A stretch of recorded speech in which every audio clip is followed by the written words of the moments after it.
get up to into the 40s before the shadows start reaching across the field here at Reser Stadium on the campus of Oregon State. It's been a long time since they've had this kind of feeling around this part of the country where they've had this much at stake on a game that is called here the Civil War. And that is, it really doesn't fit the description of the real thing as we know it in American history, but it's a pretty good-sized fistfight anyway. You know, Oregon State comes out, they'll be on defense first. Here we are in a game called the Civil War, and they've got defensive ends named Grant and Jackson. You've got to love that. Everywhere you look these days, there's a Jackson. All right, Oregon State will be kicking off. And the Oregon Ducks will be wearing the white uniforms. Ryan Seska will kick it away to Alan Amundsen and Jermaine Henspard. The Ducks will be in the home black. They play on artificial turf here. The field is new and it is fast. And both these teams are loaded with speed, offensively and defensively. The kick is a good one, carrying down to the 3-yard line, where it is taken by Henspard, and he's shirt-tailed and brought down at about the 23-yard line. Joey Harrington will come out at quarterback for the Oregon Ducks, and he has taken charge of this team of late, responding brilliantly in 6 successive games that have been so very close, 2 of them in overtime. The Beavers walking around on the field and waving their arms and saying to the crowd, hey, this is our house. Let's make it as tough as we can make it on them. You have to be careful, Keith, at this point of the game. Emotion can get in the way of concentration. You have to channel that into a positive funnel. Look at the lineup Oregon sends out for the opening game. 3 wideouts at the top. Now they're going to throw it downfield, and they've got a man cutting across the middle of the field, and it is incomplete, and he may have been tripped. Keenan Howry threw the ball. The intended receiver was the tight end Justin Peel, and he couldn't quite reach it. But it was within a whisker of producing a big play. But not bad coverage by Weathersby. He wasn't fooled by this. He sees that it's a flanker throwback. Get it over to the flanker. Now, Weathersby has some pretty good coverage here. Now, you'll see their feet tangle, but it's incidental because Weathersby's making a break on the ball. The feet get tangled. He goes down. Good, no flag. 2nd down and 10 for the Oregon Ducks. That's a pretty good pass by Howry, as a matter of fact. This is Maurice Morris, and Morris runs into number 1, DeLawrence Grant, and number 5, Darnell Robinson.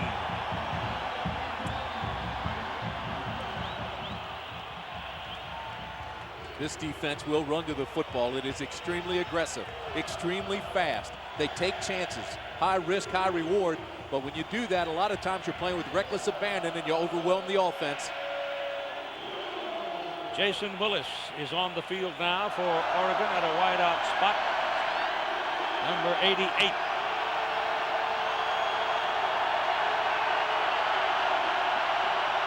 Back goes Joey Harrington to throw.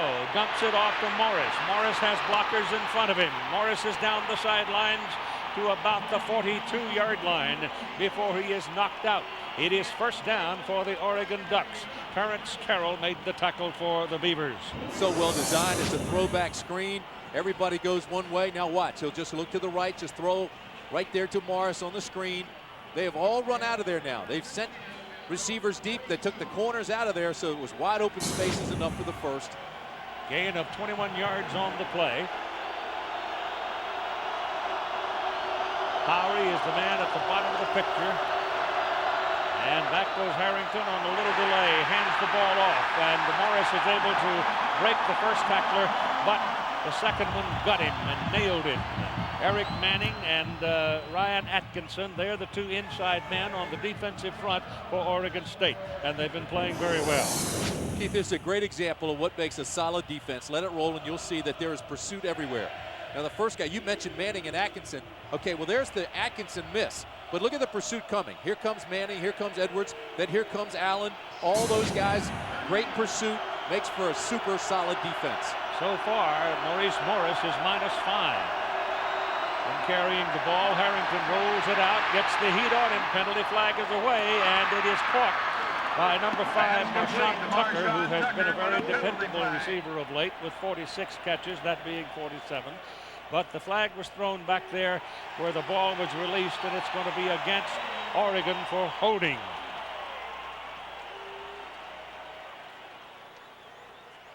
So the Ducks hurt themselves. Well, not only was there holding, the rest of the play was a play of almosts. Harrington was almost sacked, and the ball was almost intercepted. The referee today is Jim Springer. Offense, 10 yards from the previous spot. Repeat, second down. Mike Bellotti, in 6 seasons down at Eugene, has gone 15-2 in the month of November. I'm going to make an early request. I want somebody to keep track of the number of times the flags are on the field. A game like this with 2 aggressive football teams, you're going to have a lot of flags. On the 29-yard line now for the Oregon Ducks. It is second down and 23. Opening quarter, just getting underway. Harrington slips a little bit. Now he's sacked. Back on the 20-yard line, and it's DeLawrence Grant firing. These 2 ends for Oregon State are very quick, big men. Ladarius Jackson in the game last week at Tucson ran down Ortiz Jenkins. I mean, he just outran him. So they are very quick. Not only are they quick, they're strong, and they have great technique. They'll use swim moves, they'll use power moves, they'll use a bull rush. Oftentimes they get there and they're taking their defender or their offensive blocker right with them. So it's 3rd and 32 now as Oregon has the ball back at its own 20. And they call timeout.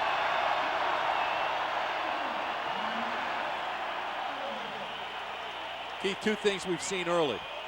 We've seen great containment and pressure by the defensive ends, Jackson and Grant, you mentioned. Great penetration up the middle by Manning and Atkinson. The linebackers are filling, and there's been terrific coverage in the secondary.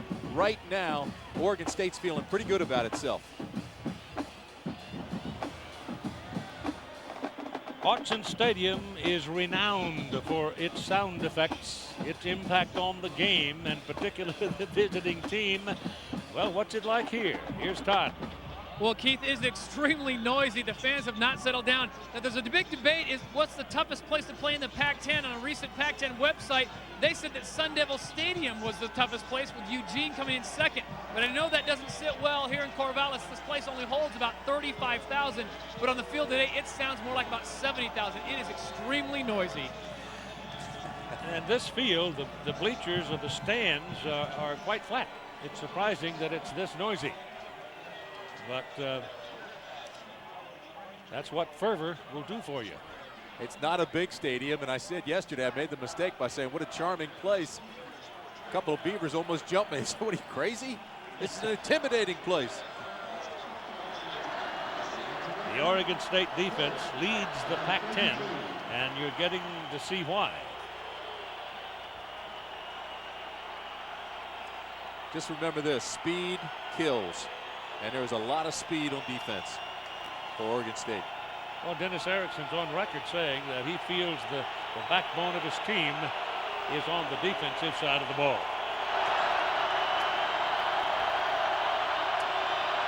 So 3rd down and 32, Harrington under siege. Ball's intercepted on the ricochet by Jake Cookus. And Oregon State's first possession is going to be deep in Duck Country, inside the 20-yard line. Pass intended for Keenan Howry. Ball knocked away by Terrence Carroll. Intercepted by Jake Cookus. And as he goes down at the 20-yard line, penalty flags all over the place.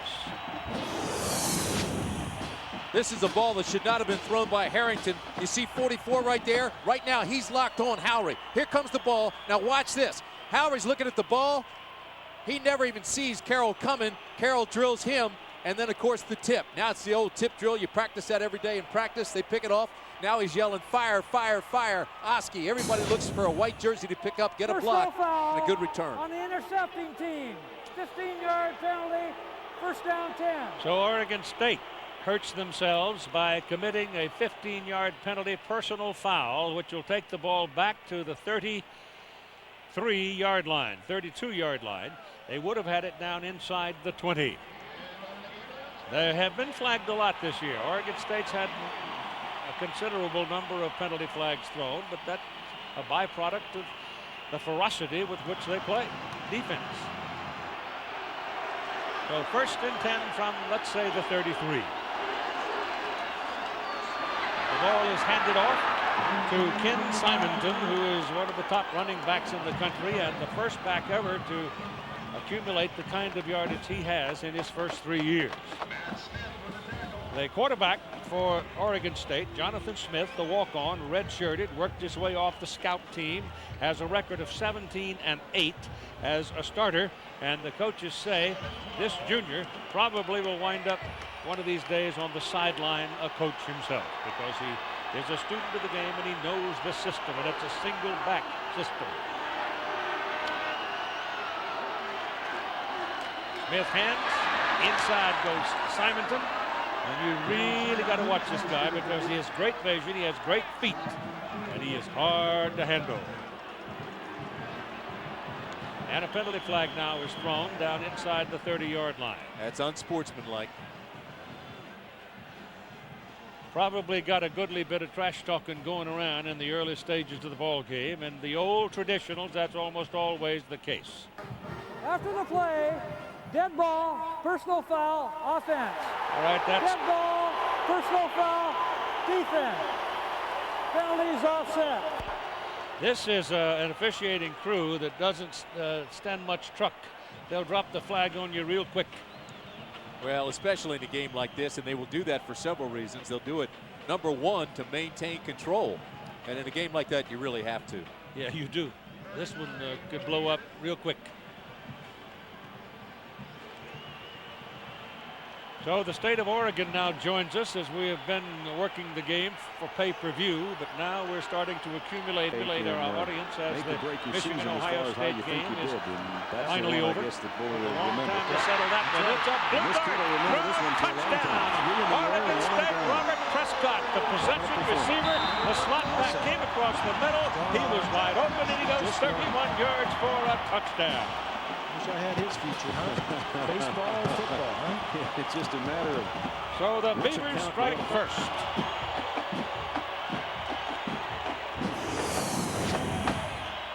Well, it's nothing but just a quick slant, skinny post, and the ball was right there by Smith. There was no question he was going to Prescott from the get-go, so he didn't have to go through a progression, didn't have to read. He just put it there on a dart. So despite the personal foul call that set him back, the Oregon State Beavers cash in the turnover. The kick is good by Seska, and Oregon State at 10:03 to go in the first quarter is out to a 7-0 lead. Dennis Erickson 0-3 against Oregon, having gone 0-2 at Washington State and lost last year 25-14. When we talked with him yesterday, just very composed, knows that he has his team right where he wants them, and he's very confident in what they can do.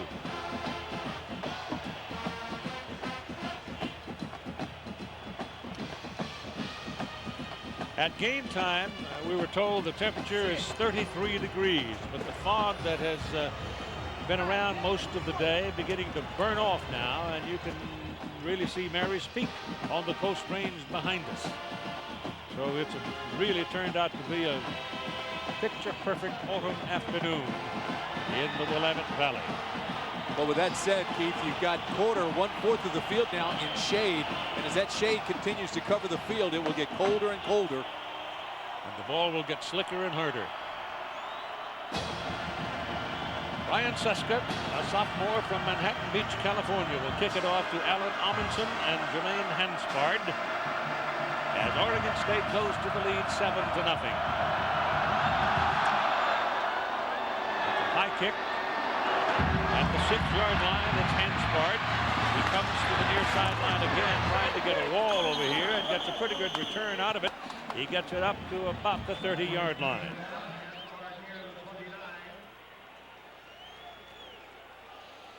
Reser Stadium is not that big. The capacity is, no question, under some strain today.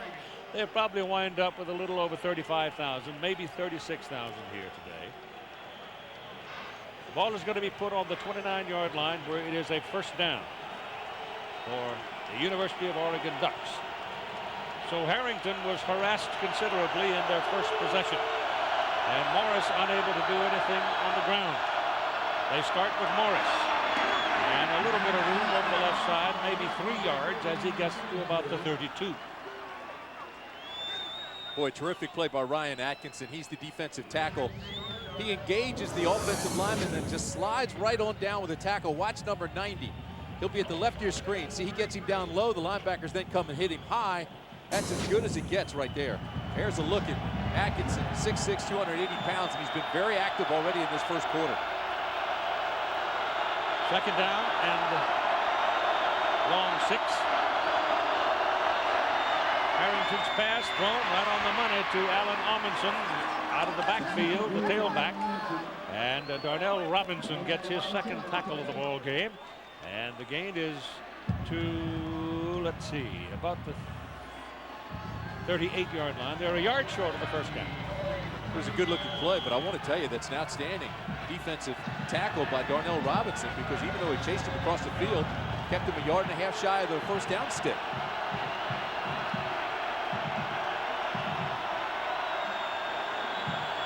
Robinson, the man calling the defensive signals for Oregon State. There's a redshirt freshman playing that middle backer position, and he has been outstanding. They try inside for the first down, and they're going to have it as they get the momentum across the 40 to the 41-yard line. Rick Siegler, as a redshirt freshman out of Las Vegas, Nevada, as 204 pounds at 6'3". He's been a dynamite player for them this year, better than they thought he was going to be. Yeah, that's the key. He's really played well, but unexpectedly. I mean, he's quick, he's aggressive, he's mean, and I don't think anybody anticipated what he's doing. And on that 6'3" frame, as young as he is, he's bound to weigh somewhere in the neighborhood of 225 as the years go along. They're after Morris. He got one block, but the pursuit, look at it. And James Allen was the man that takes the play out of bounds. Harrington threw the block that got him about 6 yards. Again, I'm going to use the word pursuit, though. Black jerseys just chase him all over the field. Now, right here, it looks like he may get the corner, but all of a sudden he says, whoop, here we come. And look, 51 Siegler's chasing him down. But then you got the DBs come up. And here comes number 34 out of nowhere. And he makes a hit. That's Allen. You're right. Great pursuit. Second down and 8 for Oregon. Oregon State leading 7-0 in the first quarter. 8 minutes to play. Harrington going down the field, and it is incomplete.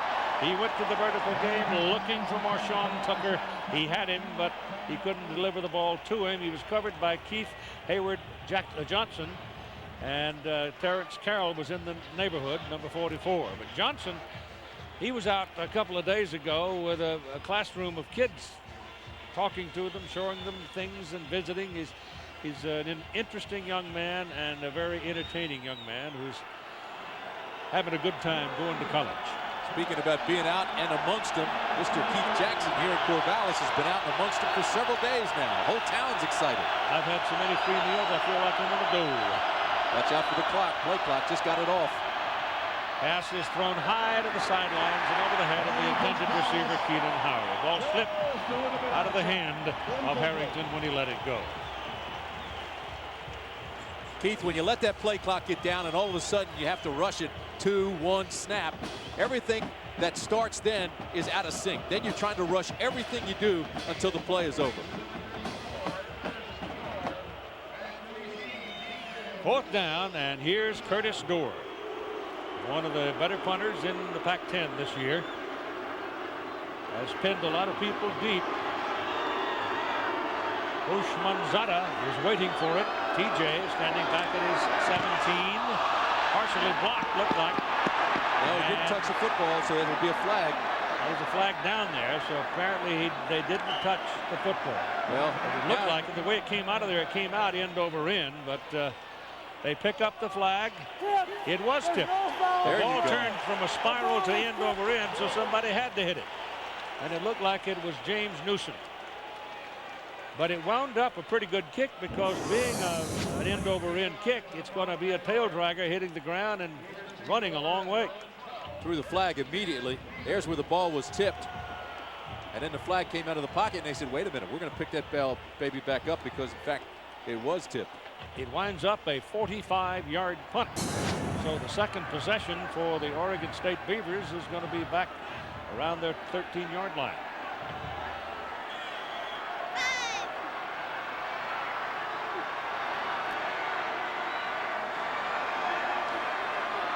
Jonathan Smith out of the shotgun, looks and goes underneath the coverage. The ball dumped off to Martin Maurer, a tight end, and Maurer may have lost control of the ball.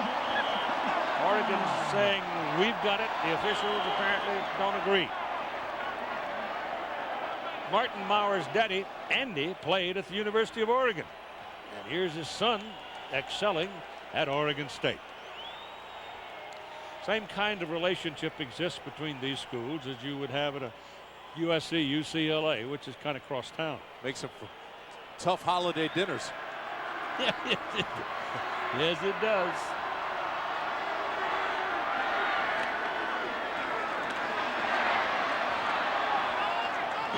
The Oregon State Beavers, as we get the rest of our audience now, control the football. Ken Simonton just carried it. Oregon State has the lead in the ball game by a score of 7-0 on a 31-yard scoring strike from Jonathan Smith to Robert Prescott. They got it off of a turnover, and with 6 minutes and 54 seconds to play in the first quarter, the Beavers have the ball and have the lead 7-0. The ball is now resting at the 24-yard line, second down and 9. Give it to Simonton, who is the top rusher in the Pac-10 conference, and they've stopped him for a yard loss. Well, you want to sum this game up in one word: vicious. Watch this. Here comes a hook by Terrence Carroll. Tremendous hit. Cookus picks it off, sets up great field position for Smith to Prescott. Quick slant, skinny post, 31-yard touchdown, and that's where we are. Tremendous hit, tip drill, interception, and Smith capitalized to Prescott with a strike. The Oregon State defense has pretty much controlled the Oregon Ducks so far in this game. You've got Simonton now, who's up at the top of your picture. Third down and 10. And now timeout is called by Oregon State. That is their first timeout at 5 minutes and 58 seconds to play in the first quarter. They call it the Civil War in the state of Oregon. See the bright line there across the field. That's where they've got to go to get their first down. First and 10 is presented by Pacific Life. They'll go to the shotgun with Jonathan Smith now, and he will have Chad Johnson, who has not seen the ball yet. Ushman Zada has not seen the ball yet as a receiver. They're both good. Down the sideline, intended for his tight end, Martin Maurer. And there's a penalty flag. The Oregon man, Bowman, is applauding on the play. Let's see which way the foul is called. I don't know why he'd be applauding. He was bumping and grinding all the way. He never even looked back. Pass interference, defense, 15 yards from the previous spot. There's his right hand with a push. And then the dive, but they were bumping and grinding all the way down, and he really never even looked back for the ball. He just kept pushing and shoving, knowing that he was beaten. The foul was on Wesley Mallard, who was defending on the play. You're not going to throw a whole lot of balls in the neighborhood of Rashad Bowman, but he's accepted in the league as one of the best cover guys around. So it's a first down, and you get contact along the line of scrimmage, and there is another foul. That's 5 flags already here in the first quarter, and tempers flaring early. Jed Boyce came across the line like a 18-wheeler going downhill. No play, dead ball, offside defense, 5-yard penalty. The Chile starting lineup for Oregon State. The backs and receivers. Keep your eye on number 35 now. As we noted, sometimes you see him, sometimes you don't. He has had 3 successive 1,000-yard seasons. First man ever to do it out here. Offensive front, all zone blocking. Gibson, Cornell, and White. That's usually where the backs will go when it's must yardage time for the Beavers. Right now it's first down and 5 for Oregon State at their own 43. They lead by a score of 7-0 with 5:53 to play in the first quarter. Here comes a reverse. It is Chad Johnson carrying. Not much. Just to the top of the line of scrimmage. Maybe a yard. Michael Collier made the tackle for the Oregon defense. Third in the conference. Along the front, Jason Nicolau is in there at a defensive end. At the other end, Saul Patu. Those two are tough. Linebackers, the Beavers think they can run on Oregon, and these are the people who say, no, you can't. Smith in the middle, he's been a rock. Secondary, sophomore free safety Rasuli Webster stepped up big this year. Bowman is the cover. Smith plays everywhere.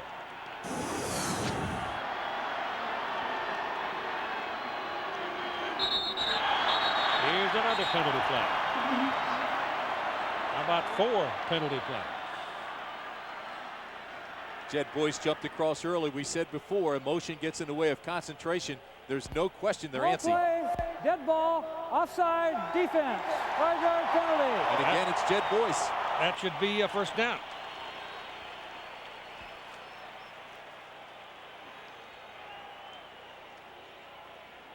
Still second down. It's still second down. Didn't quite get it. He lost a little bit on that reverse, so that's the difference. Call it a yard, second down and 1. They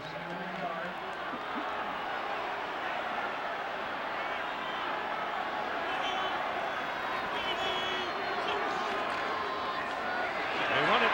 Simonton, and he almost popped it. Gets it across midfield to the Oregon 49-yard line. Dell Game Solutions now. Both teams, both coaches, here's what to say. I think they have one of the most potent running attacks in the league, the best offense. We have to shut them down. We have to slow them down, find a way to stop Simonton and McCall. It's in the running game. Whoever can run the football the best and most consistently, I really believe will win the football game. Who'll handle it physically up front. Dennis Erickson, Oregon State. Mike Pilati, Oregon. First down for the Beavers. Right now, the Beavers have control of the game as Jonathan Smith puts air under it. Downfield pass is caught by Prescott again. Into the end zone he goes. 13-0 Oregon State, no flag. He got away from Ryan Mitchell.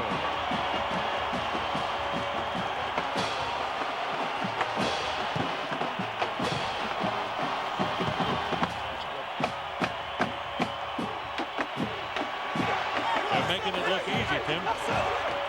What a great read by Jonathan Smith, who actually waited for Prescott to clear and then put air under the ball and just lobbed it out there. Seska going for his 80th consecutive extra point. He made it. And with 4 minutes and 27 seconds to play in the first quarter, it is now Oregon State 14, Oregon nothing.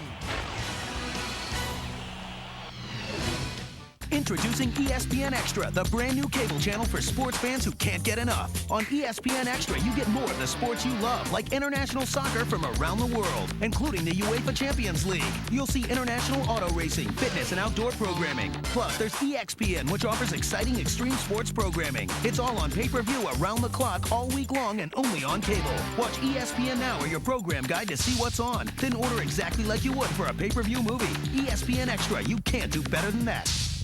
On ESPN Classic, there's a sport for every fan. And now, catch Game of the Night at 9. A different sport every night. Monday night baseball, Always ahead. Tuesday fight night, A knockout. Wednesday night college football, The top rivalries. Thursday night NBA, Slam and hoops. Friday night NFL, Legendary matchups. Saturday night NHL, and Sunday night it's real classics. Game of the Night, every night on ESPN Classic. To get ESPN Classic, call 1-800-CLASSIC today. Do you want to know when the games begin? Tune to ESPN Now, available only on cable, for a complete guide to all sports on television. You get continuously updated schedule information so you know exactly what's on when. Plus, get live sports headlines from ESPN.com and the Go Network. If you want to know what the latest sports news is and where the games are, the place to be is ESPN Now. ESPN Now, it's where sports fans go first for sports. To get ESPN Now, call your cable company. Here the possibilities in this game. Oregon can win the Pac-10 championship and the Rose Bowl trip if they can get out of this hole they're into now, trailing 14-0 and beat the Beavers. If Oregon State wins, then they have to have some help. from Washington State in order to win the trip to the Rose Bowl. High, soft, short kick.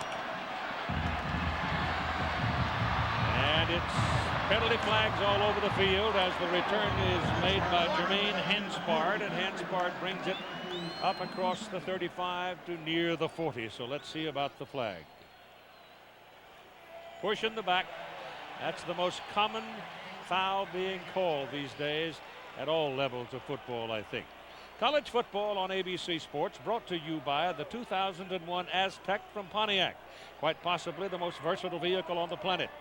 Chili's Ranch Hand Filet, tender, juicy, flame grilled and served on a bed of awesome blossom string. Courtyard by Marriott, the hotel designed by business travelers. And National Car Rental. So what are you waiting for? Let's go.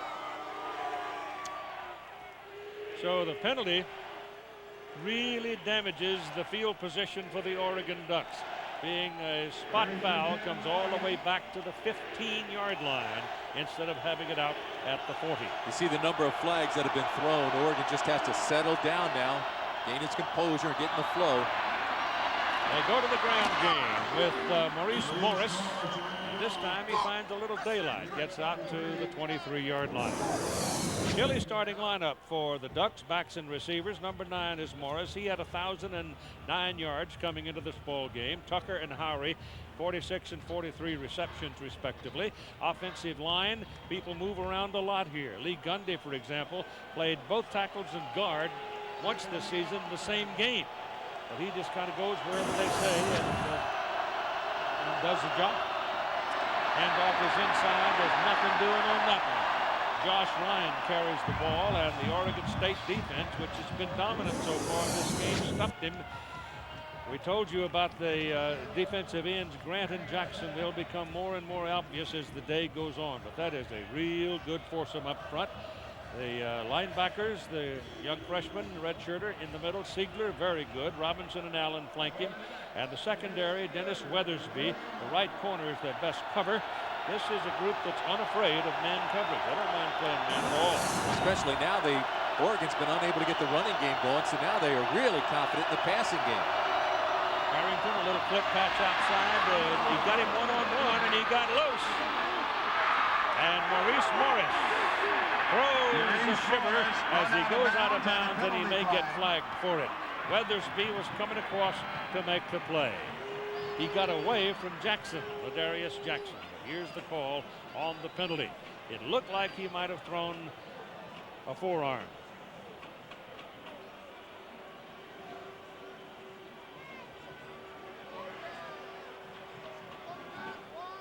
And it is, so that'll be the second penalty against Oregon State. Against Oregon, isn't it? Well, see, he marched it the wrong way. Now they bring it back. They say, so it's the 6th penalty against Oregon. Yeah, Oregon, Morris was the guy that threw the forearm. Dead ball after the play was over. Personal foul. Offense. 15-yard penalty. First down. You see him march it off the wrong way. He was confused. Now they get it straight. Take a look at it right at the end of the play. He's out of bounds right now. And now here comes the push and the shove. Way out of bounds, and the flag comes immediately by the field judge. But of course, that play, Ladarius Jackson had great coverage, really should have made the tackle. He knows it, missed the tackle and allowed the big gain.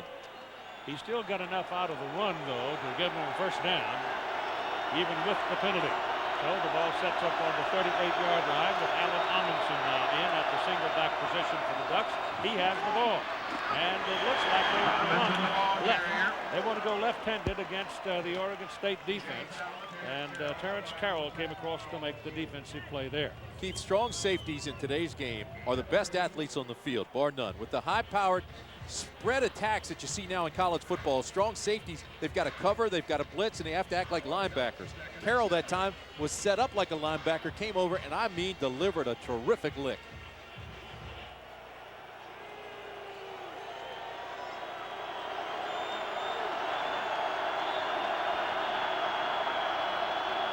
Second down and 7. Joey Harrington wants to go deep with it. Oh, it is intercepted by Jake Cookus. That's his second interception of the day. That's 2 ricochets, and now you got a penalty flag thrown. Back up here is as Harrington, the quarterback, said something to the referee, and Jim Springer flagged him for it. The ball, however, belongs to Oregon State. You talk about a great read, though, on the interception by Cookus. He leads him there with his eyes, never comes off the receivers, and then 31 Cookus makes a terrific pick. But then watch the late hit coming in. Did somebody hit Harrington? Yeah, here's Joey. Now here comes the late hit. That is really late. And that's Manning. Yeah. And that's way after the play. When Harrington gets up now, he says something to Jim Springer, and I didn't know whether he would flag him for that or for the late hit. On the intercepting team, 15-yard penalty, first down 10. So Eric Mannings, big sophomore from Compton, gets a flag thrown to him, and it cost his team 15 yards. 3 contestants, 4 panelists. Sit down, young man. An eminent host. Your 2-minute drill begins now. Which Yankee shortstop? The only Monday Night Football analyst. Which tiny point guard had 19? Which manager was hired and fired 5 times? NFL defenseman has been. Which Houston Rockets forward? 1 very hot seat. 2 of the toughest minutes on television. ESPN's 2-Minute Drill, the ultimate sports quiz show. Mondays and Thursdays at 7. Hosted by Kenny May. Back in Corvallis, Oregon, Jonathan Smith stands up and short hops it to Chad Johnson. That's an incomplete forward pass. It was thrown forward. There have been 3 personal fouls called in the game, and in one instance we had personal fouls offsetting. But that one really hurt them because that moved them. They were up near midfield at one point, and that 15-yarder of the late hit on Harrington. Joey seems to be all right for him. Keith, that'll drive a coach nuts, though. Those are just dumb fouls. You don't want those in a game like this. Obviously, emotions are high, but you've got to maintain your composure. Ball's on the 31-yard line. That's Prescott in motion. He scored the 2 touchdowns that Oregon State has. This is McCall carrying the ball. Patrick McCall, Jr. out of Pomona and a transfer from the University of Michigan carrying the ball. It's all down to one final night. 2 contestants, one really big surprise. The Who Wants to Be a Millionaire Celebrity Edition. This is one you won't want to miss. Tomorrow at 9, 8 Central on ABC.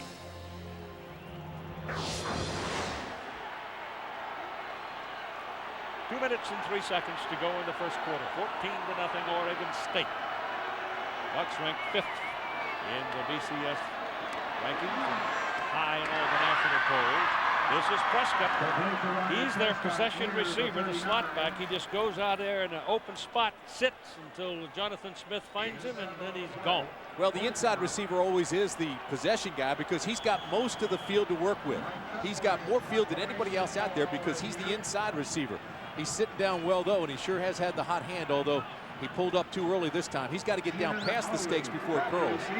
And he stops at the 39, needing 2 yards for the first down, which brings in Mike Fessler, the punter, with Keenan Howry waiting for Oregon.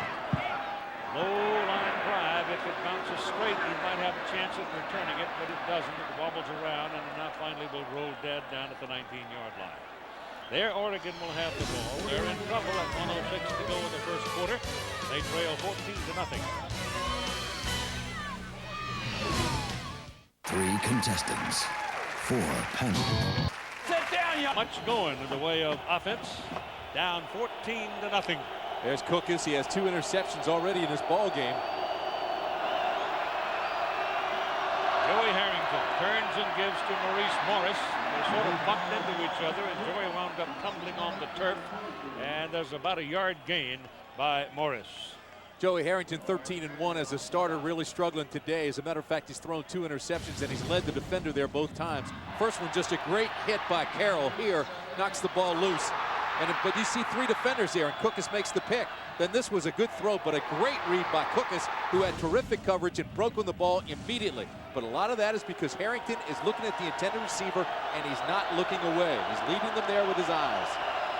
Cookus is starting today in place of Calvin Carlisle, who has a sprained foot. Short drop by Harrington. Quick pop, thrown hard, too low, can't catch it. Intended for Justin Field, the tight end. So So it'll be 3rd down and 8. So far in this ball game, Oregon State looks like it's in the Oregon huddle. They look like they know the play that's coming. They've stopped the run cold. And because Oregon's not able to run, every time they pass, Oregon State is all over it. Harrington is 2 of 7, 26 yards and 2 picks. The 2 touchdowns have been scored by Prescott, the slot back for Oregon State. Yeah, but how about the Ducks? 3 possessions, interception, punt, interception. Here we go again with 3rd and long.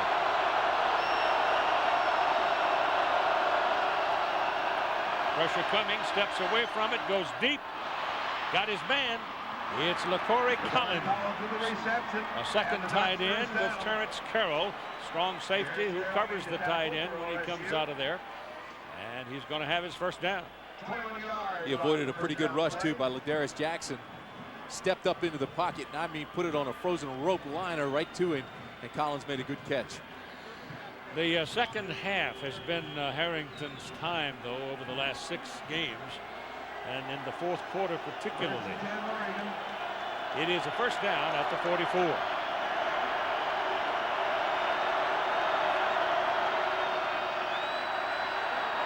Air under it. Down the sidelines, the pass is incomplete. Keenan Howery covered by Keith Hayward-Johnson. And the 1st quarter is over. ABC Sports presentation of college football returns after this message and a word from our ABC station. Get into the zone, the ESPN zone, the ultimate sports dining and entertainment experience. Eat great food, watch any game that you want, and compete in our sports arena. ESPN Zone, what more do you need? Visit the Zone in Baltimore's Inner Harbor, in downtown Chicago, in New York's Times Square, in Atlanta's Buckhead District, and in downtown Washington, D.C. Get into the zone.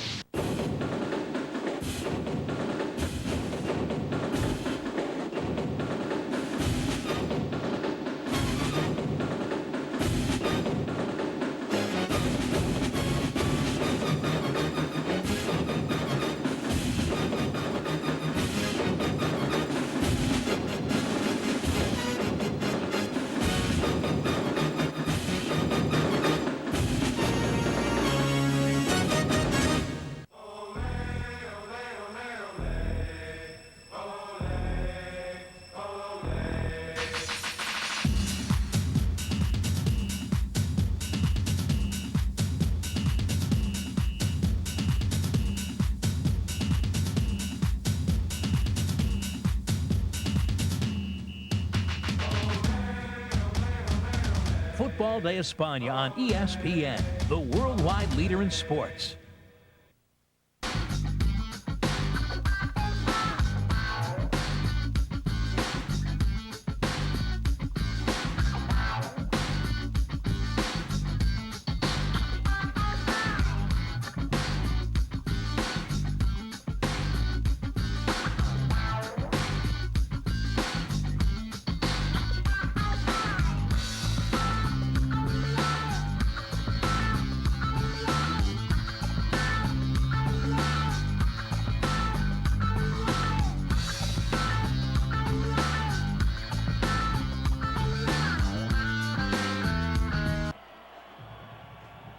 This old rivalry started in 1894.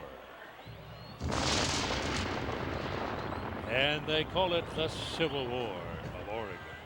L.H. Gregory, the sports editor of the Oregonian back in the 20s, hung that title on it, and it stuck. Pretty good title the way they're playing today.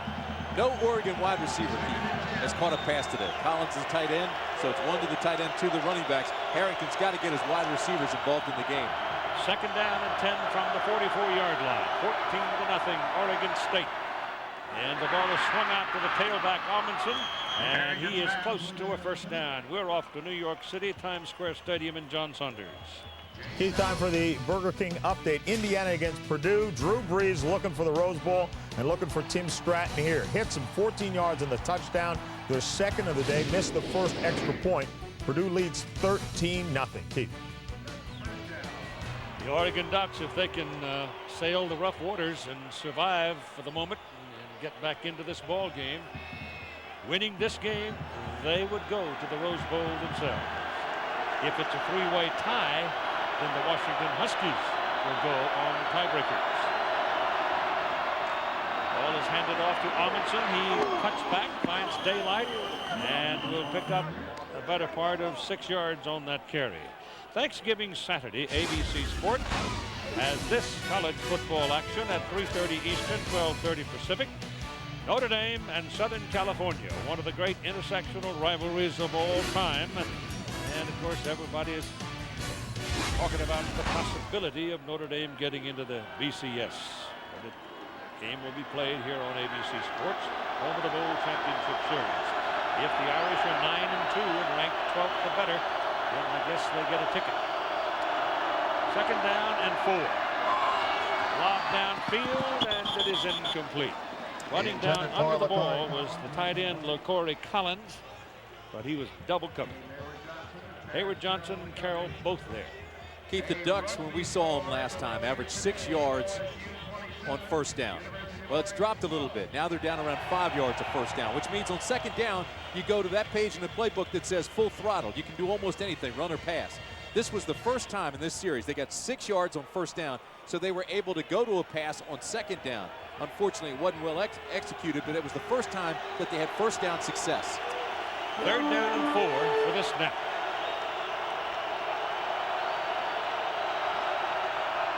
Little option action. The ball is pitched back. And it's going to be 1st down as Morris got to the sidelines and had enough room to plant and cut and move the chains. 1st down, when you pick up big yardage, it really makes a difference. Now you go to a pass, you come back with an option. Here comes Morris. Morris gets around the corner and dodges one blocker for the 1st. And this is the best drive that Oregon has had in this ball game. I mean, at times this year, this has been a phenomenal ball control, possession time attack. Had 86 plays against UCLA, but this is the first inkling of that we've seen today. From the 34, 1st down. Now they go back again to the tailback, and now Morris, getting a little bit of blocking on the right side of the line, is starting to move it. He's a big, strong guy, but he's been pretty well beat up because making the change from junior college, he came out of Fresno City College, and coming to Division 1A at this level, it's a step. Well, it's ironic. Earlier this week, we're talking to the coaches. We said, what is wrong with Morris? Is he banged up? And they said, yeah, well, and they started reading us a list. Ribs, shoulder, bruise. He's got bruises up and down his legs. He's got sore ankles. He's taking a whacking. But he's a tough guy. He's got it again. And he's down right on the 30-yard line.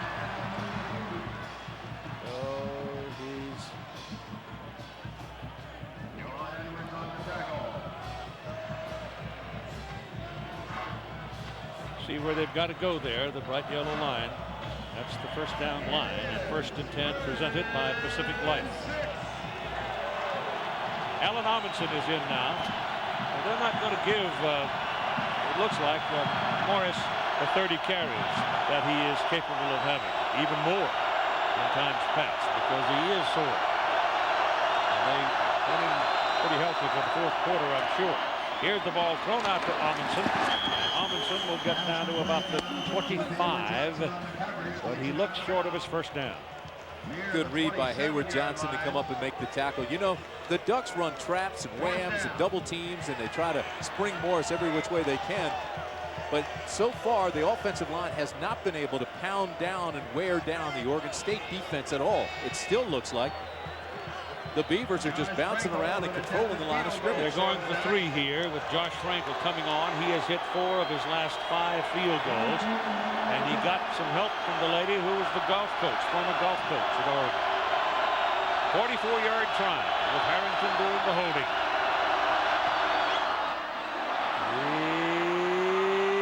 It's not good. He got it very high, didn't have much drive in it. And it was wide left. 12:15 to go in the 1st half. Still 14-0 Oregon State. I'm Dan Patrick here in the ESPN Radio Chopper. Radio marketing is all about promotions. That's why we're blanketing the country with these ESPN radio bats. We've got live sporting events. We've got call-in shows. You can log on to ESPNradio.com and find out more about stations in your area. Or you can listen online. So tune in. And if you happen to catch one of these bats, enjoy!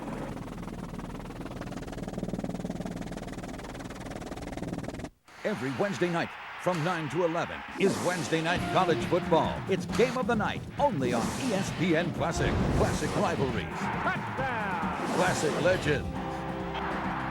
Classic bowl. The Snake does it again. Touchdown, Nebraska. The only place to be for the greatest games in college football is ESPN Classic. Wednesday Night College Football. Every Wednesday night from 9 to 11. Introducing ESPN Extra, the brand new cable channel for sports fans who can't get enough. On ESPN Extra, you get more of the sports you love, like international soccer from around the world, including the UEFA Champions League. You'll see international auto racing, fitness, and outdoor programming. Plus, there's EXPN, which offers exciting extreme sports programming. It's all on pay-per-view around the clock all week long and only on cable. Watch ESPN Now or your program guide to see what's on. Then order exactly like you would for a pay-per-view movie. ESPN Extra, you can't do better than that.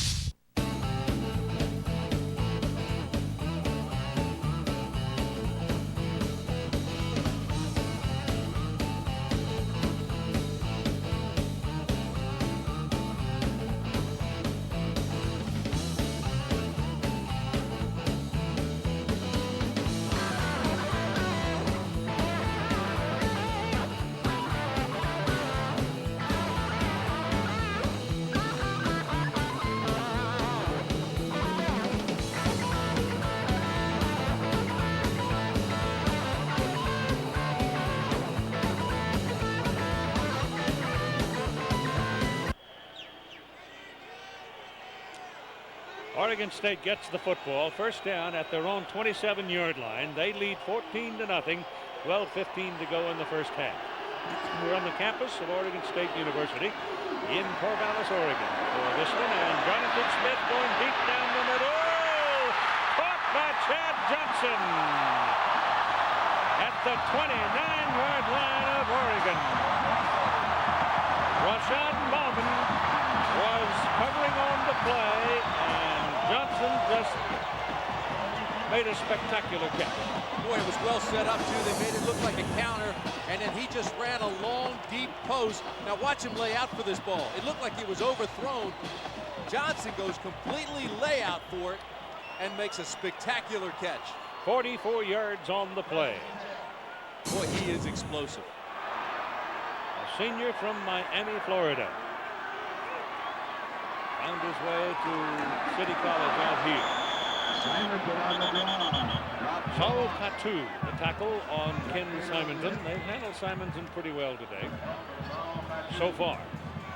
Keith, you're talking about Chad Johnson and the catch he made. We're talking with Dennis Erickson yesterday. We're talking with Tim Lopano, the offensive coordinator, and they said the light went on for Chad Johnson about halfway through the season. He now knows how to run his routes. He now understands the offense, and he now understands how to go for the football. Well, folks, he went for the football on that catch. He made a catch last week that was incredible in the Arizona game, too. Second down and 13 after the loss by Simonton. And Jonathan Smith from Glendora, California, out of the shotgun, a little pressure, skips it away incomplete. Not a bad pass right there, though. That's a pretty good pass to throw it away incomplete. Everybody was covered. Tonight at 8 Eastern, 5 Pacific, ABC Sports will wrap up its college triple header with the battle of old rivals, Florida and Florida State. Here on ABC Sports, home of the Bowl Championship Series. They're playing it in Tallahassee, where it's rain and cold. And a city burdened by a massive amount of indecision, apparently, and argument. Oregon's won 15 of its last 16, 8 in a row, second longest win streak in the country behind Oklahoma. Smith with all day throws high, and there's a penalty flag. The pass was intended for Johnson. Defending on the play was Ryan Mitchell. You know, Ryan Mitchell did interfere, Keith, but I don't think that ball was catchable. It was sailing, and I don't think he could have gotten that ball even if he was not touched. Well over his head. Yeah, they've got to look at this, talk about it, and pick up a flag, but they're not going to do it. They're going to say he had a chance to get to it. There's no question Ryan Mitchell hit him. Watch number 24 come right there, and there's the contact before the ball ever gets there. But the ball was sailing high. It looked like it actually got away from Smith. You look at this and see if he could have caught that thing. There is no way that he could have caught that. Defense, 15 yards from the previous spot. Harold Carmichael could not have made that catch. Or Bill Russell. At 7 penalties on Oregon now for 74 yards. But only the first one this quarter. So they're starting to settle down a little bit. But this is a big one. That puts Oregon State down on the 17 with the first down. They lead 14-0. 21-point deficit at halftime is big time.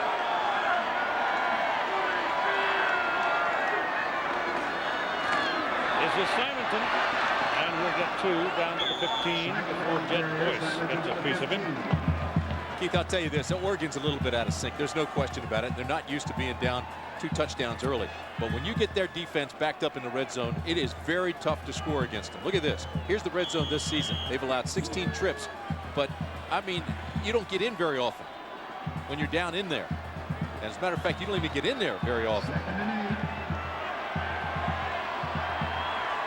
Second down at 8. All that on the 15. Smith goes to the corner of the end zone, and that's too long. Intended for Martin Maurer. Smith is a quarterback who's only 5'10", so he has to either throw it high or he's got to find a crease to throw it through. Yeah, I was talking to a defensive coordinator this week who played against Oregon State, and he said he's the best alley throw he's ever seen. And I said, what the heck is that? And he says, well, it's so small, he's got to find an alley between the linemen to throw it, and he does that very well. Saw Dennis Erickson yesterday was talking about the first time he met him. When Smith walked into his office, he thought he was the manager. Yeah, he's one of those guys that outwork you, not think you. He doesn't give the ball away. That's the point. He may not pass for the big high percentage, but he won't give it away too many times. That goes deep into the corner of the end zone. That one is overthrown too, but there's no way in the world the defender could get to it. Bowman covering on the play against Chad Johnson. So Johnson won the last battle. This time Bowman comes away winning it. Now we're going to get a field goal try from Ryan Seska. Ryan Seska in the year 2000 has kicked 13 field goals in 15 tries. The long one was 49 yards against Stanford. This one is only 32 yards. Snapper is Tim Murdoch. The holder is Mike Bessler, the punter. The kick is away. It's plenty long and good. So at 10:10 to go in the first half, it is Oregon State now 17-0.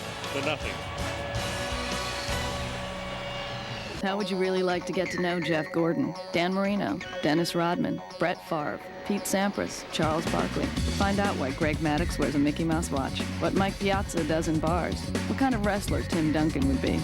All this and more in Outtakes, a new book by Dan Patrick. Full expanded interviews from Dan's Outtakes column in ESPN the magazine take you inside the minds of today's favorite athletes. Offbeat, revealing, and fuego. Outtakes in bookstores now or through ESPN.com. ESPN the magazine. Stuart Scott wants the fleece. Booyah! Stuart, only brand new subscribers get the free fleece. Everyone wants our warm, roomy fleece pullover. It's free with your paid subscription to ESPN the magazine. Maybe you want to take out another subscription. Call now for ESPN the magazine. Get 26 issues, a year's worth for just $1 an issue. And your fleece pullover is free. 1-800-979-8998.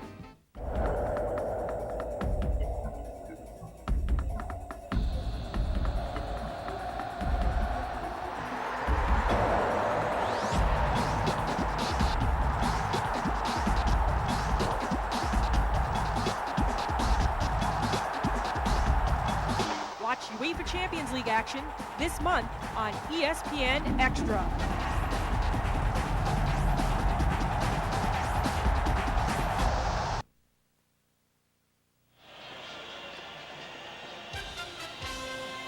Monday Night Football, must win for Washington against St. Louis.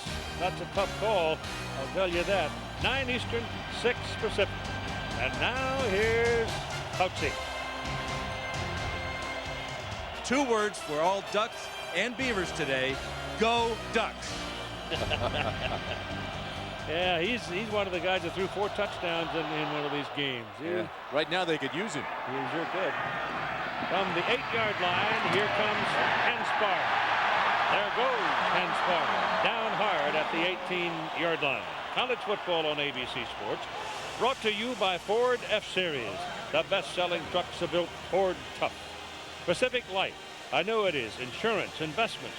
Use the power of Pacific Life. BASF. We don't make a lot of the products you buy. We make a lot of the products you buy better. And Dell. Dan Fouts, who's part of our Monday night crew now, but in the NFL Hall of Fame as a result of his great years with the San Diego Chargers and, of course, his great years at the University of Oregon. Joey Harrington throws hard, pass caught, Peel tied in, making the grab over the middle. Gain is about 6 yards on the play. Joey Harrington, don't count him out. Over the last 5 weeks, he has thrown for 1,403 yards. And at home, he's only thrown for 971 yards. But on the road, 1,390. So he has been much stronger on the road than he has at home. Tucker and Howery, his top receivers, have not made a catch yet today. This is Amundsen, the tailback, on 2nd down and 3, getting very little. Boy, what a great play by James Allen. They put him on the end. He just had contained control, and he came hard off the edge and made that tackle. Good read, terrific form tackle by Allen. Amundsen out. Josh Lyon is out. Morris is back in. So this will get you a single back alignment and send 3 wideouts to the outside on 3rd down and 2.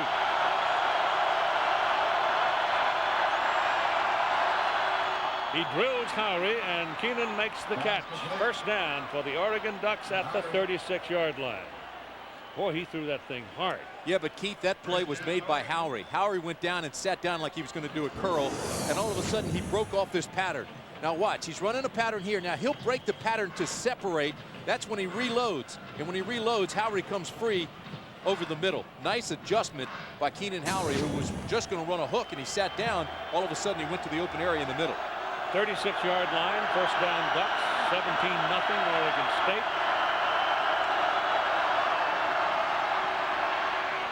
Harrington's pass is caught by Willis, and Willis will have another 1st down for the Oregon Ducks. Here's Todd Harris.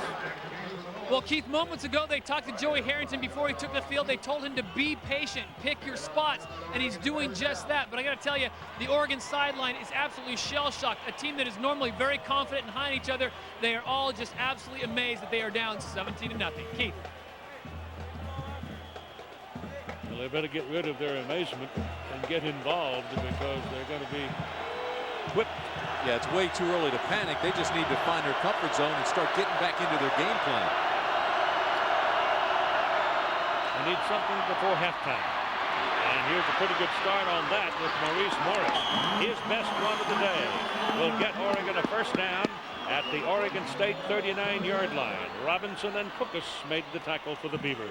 Ducks are a 1st down team. When they can get yardage like that on 1st down and get Morris going, obviously they open up their playbook. They become much more effective. If you look at the running back comparison, right now Morris getting a lot of the load. 11 carries, 64 yards. That's averaging almost 6 a carry. Simonton, really nothing, absolutely nothing.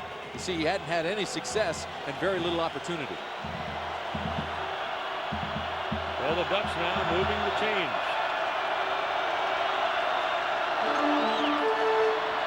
Harrington goes deep with it for Tucker. Does he get a catch? Yes, sir. He does. I think they may have found something, Keith. That's 2 times in a row they've gone to Hayward Johnson's side, and they've beaten him both times. Well, they can outrun him. He is not the fastest with the fast in that defensive secondary, but he is one of the smartest. But here they just beat him with speed. Well, it was a good get-off, too. He got off the line completely free. He went outside and then beat him. And look at the ball. The ball is just perfectly thrown. You only need 1 foot down in college. Marshawn Tucker with a great catch there. Good concentration. A little pitter-patter of feet to get out of bounds. Willis and Howery now are going to be seen at the top of your picture. The wideouts. And Harrington, quarterback draw. Touchdown. Ducks are on the board. And taken to the bank. The Ducks are back. Best drive. They played Duck football. It doesn't figure that this is going to be easy for anybody because 6 of the last 7 games have been decided by 7 or less points. Watch things open up right now. He stopped, and he'll say, look at this. I mean, it is wide open with the quarterback draw. They were expecting to pass. The wideouts went to the outside, opened up the middle. One try by Frankel is good.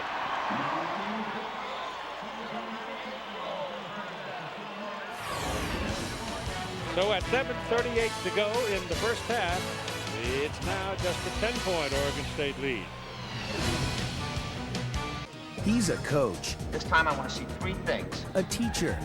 A friend. You know, what are we trying to make this kid's life impossible? He's the White Shadow. The classic series now only on ESPN Classic. What I hear, you guys need a basketball coach real bad. This old school pro turned coach shows these inner city high school kids what life's really about. Nobody said it'd be easy, but Ken Howard is like a white shadow. The White Shadow, weekdays at 10, only on ESPN Classic.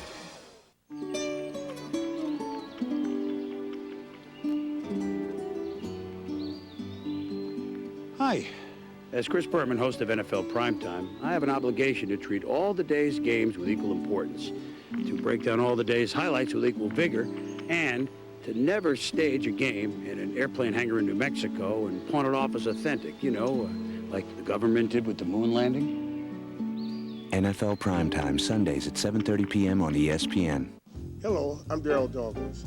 Last year, ESPN aired Sports Century, the award-winning series that documented the lives of the century's 50 greatest athletes. And on behalf of the thousands of athletes that didn't make the top 50, I gotta ask a question. Why 50? What about us?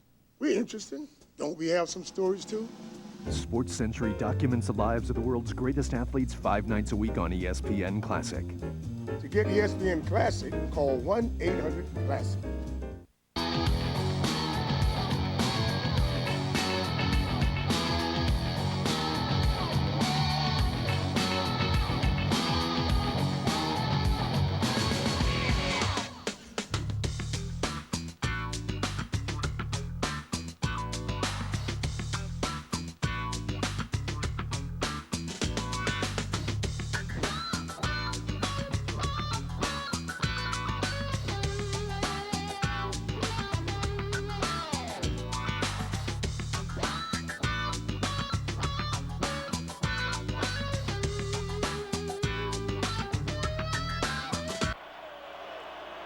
Seven plays, 81 yards, 2.5 minutes. Harrington 4 for 4 on that drive, including the 6-yard touchdown run.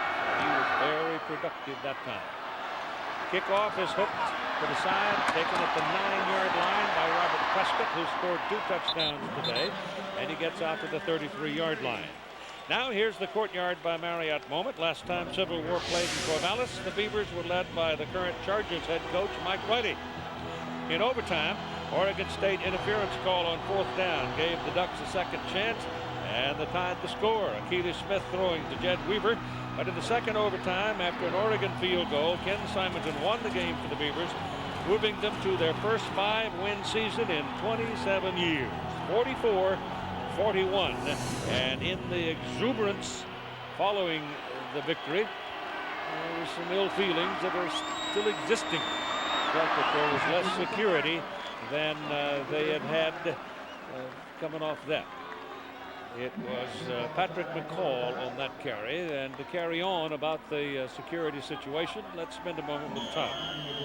Well, Keith, that game was back in '98, as you pointed out. They had 250 security guards for that game. Well, this week, Oregon State Athletic Director Mitch Barnhart went down to Oregon and assured Athletic Director Bill Moose that wouldn't happen again, and they have added over 100 security guards. So now we're up to 350, and hopefully we'll see if they can handle the mayhem that's going to surely follow this game.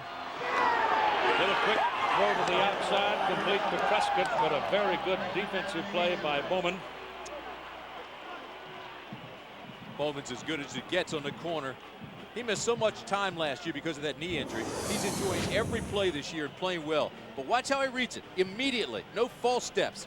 Comes up and makes that tackle. That's as good as that's an NFL-type cornerback play right there. Third down and 7. A lot of the corners in the NFL just throw their body around and won't wrap their arms. Bowman does. Third down here. And Smith directing his troops. He's got 3 wideouts at the top of the picture. Goes underneath to Maurer, the tight end, and it bounces off his hands. Matt Smith hit him, but he'd already dropped the ball by the time Smith got there. But he didn't find anybody in that trips up at the top of the screen to throw the ball to, and so Oregon State will have to punt it. Partner, do you have the feeling that the last drive by Harrington, when he went 4 for 4 and scored the touchdown, really turned Old Mo around toward Oregon? Yep. He put on a white shirt here. We'll see if he's still wearing it. 4th down, Fessler in to punt. Keenan Howry is waiting for it, standing back around the 25-yard line. This is a good punt, got a lot of air under it. And a fair throw, he didn't fair catch. He's going to try to run it. And he takes a lot of abuse as a result, and he goes down at the 24-yard line. On Thanksgiving Friday, ABC Sports has a college football doubleheader for you at 9 Eastern, 9 a.m. Pacific, Colorado and Nebraska. That's a big ball game, has a lot of meaning. That will be at 3:30 Eastern, 12:30 Pacific. You've got Texas A&M and the Texas Longhorns in their tradition. That's all here on ABC Sports, home of the Bowl Championship Series.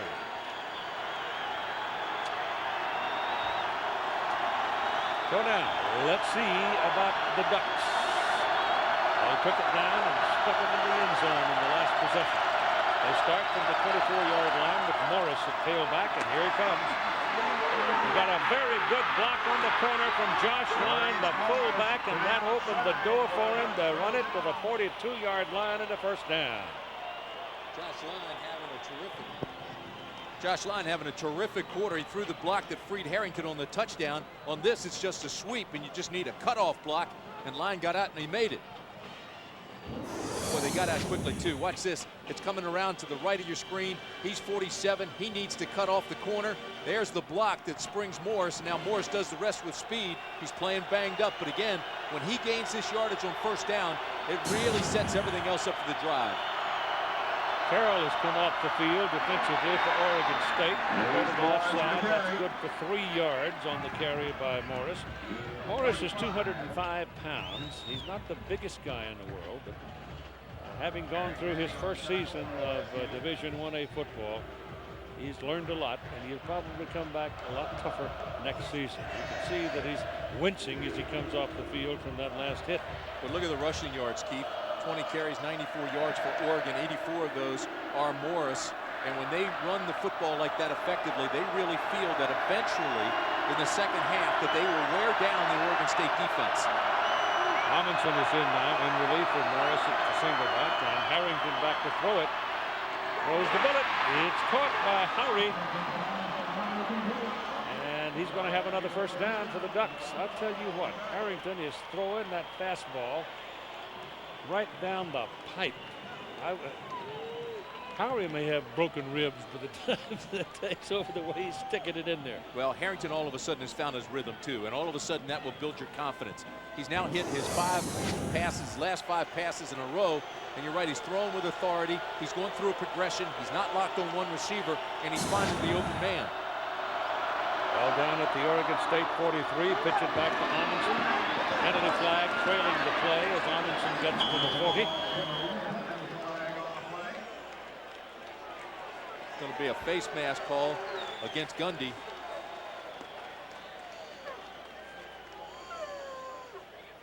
Offensive lineman got his hand up, tangled in the face mask when he was trying to make his block. A little too high. A little happy when you're 6'6" and you're working against a shorter guy. Face mask, personal foul. Offense, 15 yards from the spot of the foul. Repeat first down. That's a killer when you have things going offensively, and now you got to back it up with a personal foul. It'll take the ball back to the 40-yard line. It's an 18-yard penalty. So that'll make it 1st and 28. The injuries to the offensive line have made those guys better, though. They've learned all the positions. They've been interchangeable. Right now, they've got their offensive line fairly healthy. They just have to cut down on those penalties. From the 40.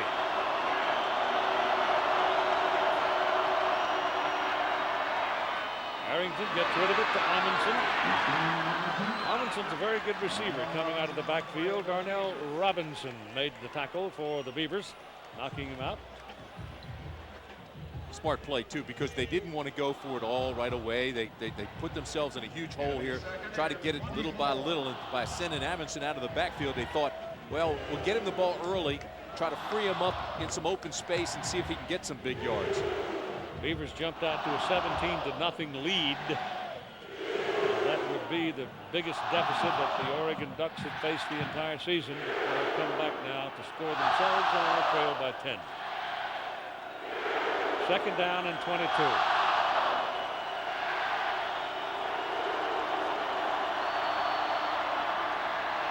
Harrington vertical with it this time, and it's caught by Collins, and Collins will have a third. They won't have his 1st down, but he'll put him in a position where possibly they can get it, as he threw that ball again very hard. Coming on the MSN halftime report, John Saunders, Terry Bowden with scores and highlights from around the country, and they'll preview tonight's game down in Florida. In Tallahassee it is, between Florida and Florida State.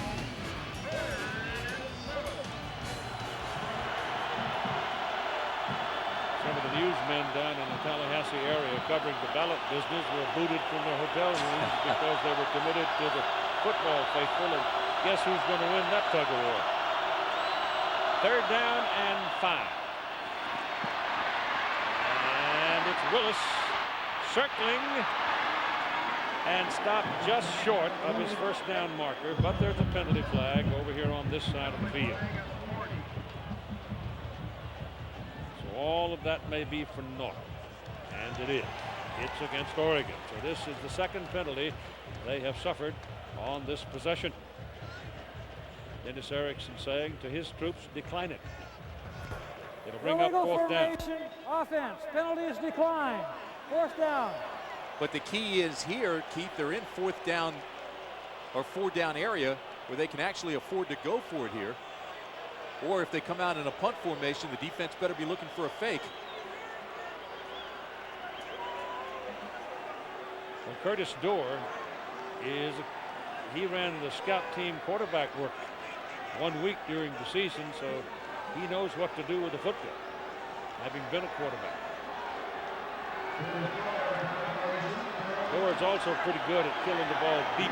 Play clock's down to 2. They're not going to get this off. They're going to let it go and go ahead and take the 5-yard penalty and then go ahead and punt it. Dorr's one of the best in the conference at sticking the ball down inside the 10-yard line. 5-yard penalty. The rest of the officials, I haven't given them all to you. The umpire today is Dennis Angel. Royce Cool is the head linesman. Line judge is John Hussey. Field judge is Dan Spriestabach.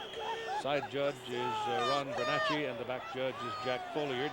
And I particularly enjoyed a little while ago Dennis Angel being so agile in getting out of the way. And he almost got run over. Ball is snapped short.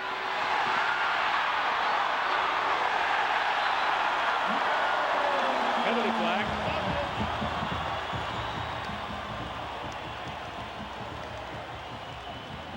So they go to the playbook, try to find something with a little trickery in it, and it blows up in their face. See Gary Barker, number 2 on that play. Keith, what I don't understand is why they didn't run that originally when they only needed 2 yards for the 1st. They got the play, the delay of game. Pass was thrown from behind the line of scrimmage. The line to gain was not reached. 1st down 10, Oregon State. Yeah, that's forward lateral. Forward lateral, and it blows up in their face because instead of having them 10 deep if they go ahead and punt it, or whether they put it in the air with Dorr throwing it, they don't get anything out of it at all. They just simply turn the ball over at this point to Oregon State in very good field position. The delay of game penalty killed him. Yep.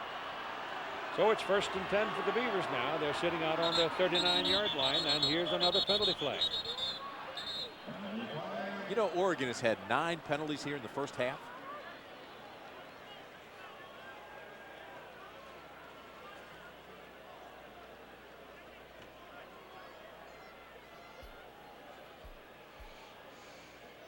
No play, dead ball. So Oregon State commits the foul. And Oregon State has had their share of penalties. 2:46 on the clock. So to restore 2 seconds to the clock. Here are the BCS standings going into today. Oklahoma, the only undefeated Division I team. Florida State playing tonight. One of those will tumble. Washington is at Washington State at 3:30 this afternoon. And the Huskies still in the effort trying to get to the Rose Bowl. The ball is given to Simonton. Almost up to the outside, but Michael Collier had his eye on him all whole way, and he brought him down after a pickup of about 4 yards. Well, he gets back to the original line of scrimmage +1. Only 3 penalties for Oregon State in this half, 9 for Oregon. But look at Ken Simonton, over 1,000 yards his first 3 years, 49 career touchdown, leads the Pac-10 in yards per game. He's 8th in the nation. Everything you want in a running back, except for the size. He's only 5'7", 194 pounds, but he's got that low center of gravity. Only a junior. He said yesterday he will be back next season. Jonathan Smith, who's also a junior, goes down the middle of the field with it. A great defensive play by Steve Smith, saves a touchdown.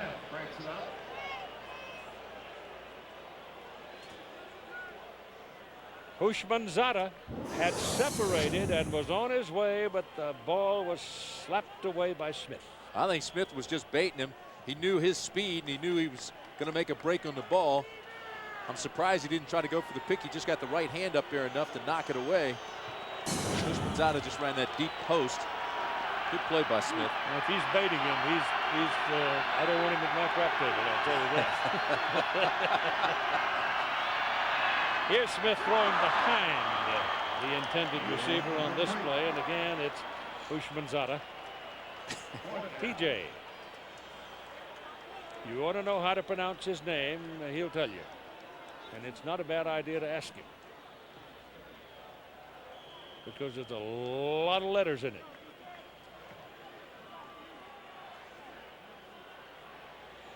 Fessler to punt.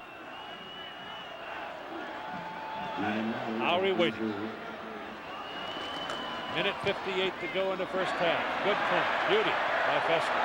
All the way back to the 12-yard line. Howie looking for some daylight. He's taken down at the 13-yard line. Great open field tackle by Terrence Gray.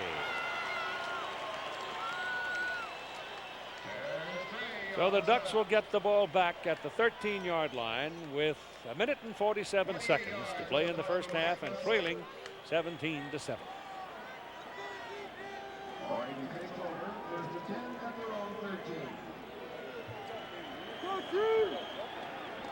Beautiful sight. What a perfect day for football. 32 degrees when we kicked off this afternoon.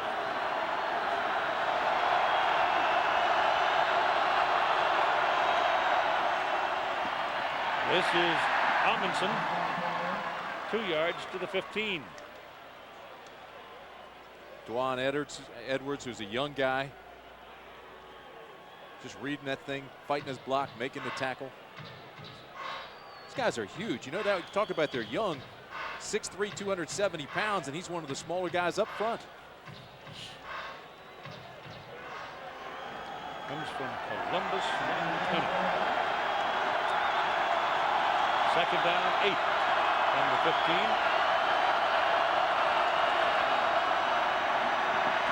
Harrington. Good. No, hit the ground. Short hopped it. Keenan Howard. Keith, that breaks his streak. He had hit 9 in a row. Throws that one a little bit short, and Howery had to short hop it. But Harrington really in a rhythm now. Time just about gone in the first half. Good, we'll see it right here before Howery comes up. Howery covers it up pretty nicely, though, and tries to get his hands under it. But you can see it short hop and skip. Josh Lyon comes out now. That'll get another wide receiver into the ball game. Amundsen is the single back. Throw it underneath to Amundsen, and a solid tackle by James Allen.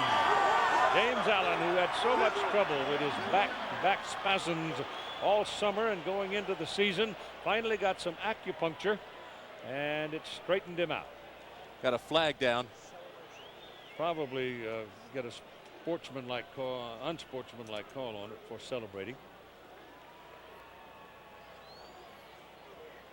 Keith, you're talking about Allen. What a game he's having. That's his 5th tackle this afternoon already in the first half. Just flying around. After the play, dead ball, unsportsmanlike, defense, 15-yard penalty. That gets a growl out of the Beaver home folks. It was 4th down and 8, so that's going to give them the first down, obviously. It does not please the man in the black hat. And it really shouldn't, and I'll tell you why. Because you've got a quarterback with a hot hand and 55 seconds to play in the half. This crew, I told you way back at the beginning of the ball game, this crew throws a lot of flags. Well, in a game like this, too, that'll warrant the officials they'll look at it. They'll try to maintain control in the ball game. They'll do it with the flags. Not going to let you show off at all. No. You're going to play it right down to the letter. Ball is on the 29. 55 seconds. Oregon has 2 timeouts and a quarterback with a hot hand. They've got to utilize the sidelines. Goes in the middle, and the ball is knocked out of the hands of Justin Peele, the tight end. Darnell Robinson, number 5, the man that laid the lick on it. Boy, Howard was on the outside, too, up by the 30-yard line. And he just puts his hands up in the air to Harrington and says, hey, what are you looking at? I was wide open. Look at the total yards this first half. Oregon, 172. Or this quarter, rather. 24 plays and 172 yards. Remember, he had that streak of 9 straight completions. Oregon State owned the first quarter. Bucks the second. And 51 seconds. Thrown underneath. And Amundsen falls down. And he had a little blocking help. He might have been able to make something out of that. But he couldn't keep his balance. And the clock is running along at 35 seconds.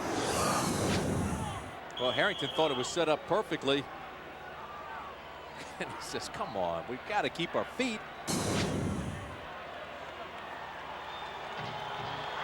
Clock continues to run down to 20 seconds. And I guess they're just going to let it go and go to the clubhouse and talk about things and hope that they can still find that magic that served them so well in the second half through the last half of the season.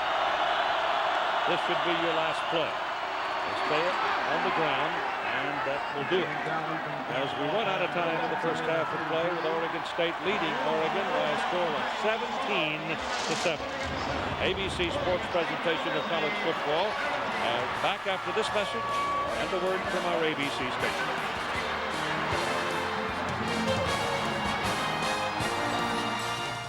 Love college hoops? Live for the sweet slam dunk. 3-point plays. Got a 17-7 ball game. Oregon State leading Oregon in what they call the Civil War. And here are the highlights from the first half. Joey Harrington throws into coverage. A hit by Carroll, the pick by Cookus. And here come the Beavs. Jonathan Smith started 5 of 6. Robert Prescott 2 first-quarter touchdowns, including that one. But down by 17 points. Harrington gets hot. 9 straight completions. This one to Marshawn Tucker for 33 yards. That sets up Harrington's quarterback draw. 10-point game. And that's where we are. 17-7. Oregon Stanley Dean Witter halftime stats. Keith, you watch this game and you think Oregon State is dominating, but if you look at the statistics, here we go. Rushing yards, 103. Morris has 84 of those. Passing yards, Harrington hit 9 in a row. And then total yards, 260. So Oregon not playing that badly, although Oregon State leads by 10. And what they have done, they have shut down Oregon State's Ken Simonton. Well, they really have. He had 8 carries for 10 yards. You look see what they did on first downs. You look at third down conversions. You look at time of possessions. And that's the way Oregon plays. They just got to stay now with their game plan and still continue to believe the Rose Bowl is within reach. All they have to do to go to the Rose Bowl and win the conference championship is win this ball game. Dan Katz will kick it off for the Ducks. Prescott and Walker waiting for the Beavers. The kick is a little short, up at the 12-yard line. It's Prescott.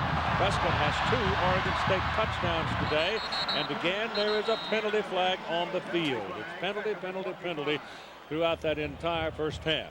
And one of the mysteries as to whether or not Joey Harrington can find that magic that has made the season for the Oregon Ducks. Well, the thing about Harrington is the fact that he's very, very mature, and he got off to a slow start, and yet he hung in there. He stayed in the game plan. He hit 9 in a row, and all of a sudden they came roaring back. So he's a mature guy. He's into that rhythm now. Well, Oregon State is just hit with a holding call here, which takes away the good field position that Prescott had given them with that return. So a little bit off, not quite in sync. Oregon with 10 penalties already in this ball game. They cannot afford to do that and go to the Rose Bowl.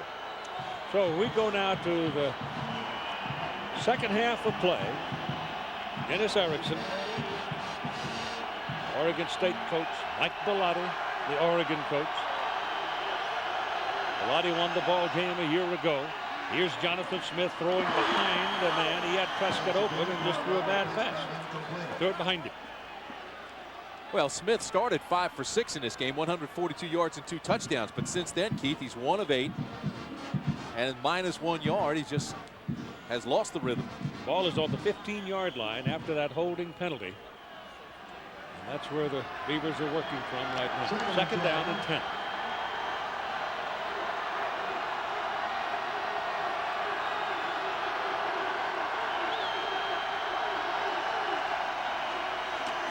This is Simonton. He gets around the corner. That's the explosiveness that he brings to the ball game. He did very little in the first half, but he just turned into a bolt of lightning and went to the 40-yard line on a first down. Webster and Smith made the tackle. The first time he's looked like himself today. Take another look at it. He's short, he's fast, he's got great balance because he's got that low center of gravity. And look at the way he takes his corner. He just can cut and make that 90-degree turn. All-time leading rusher at OSU, and that time he looked like it. 10 yards in the first half, just picked up 25 on that one run. Oregon trying to go off the snap. Simonton cuts over the right side and moving behind Cornell and White.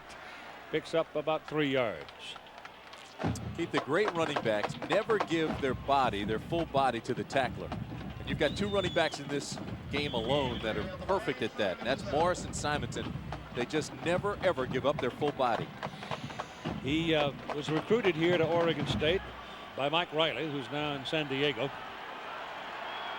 Came out of Pittsburgh, California. Second down and 7. Simonton again and finding daylight over the right side, almost popped it out of there. He'll be a yard short of his first down. Here's Todd Harris. Well, Keith, I talked with both coaches at halftime. Obviously, Mike Bellotti said we've got to stop the turnovers, hold on to the ball, and he was very upset about the penalties. He said this is completely uncharacteristic of our Oregon team.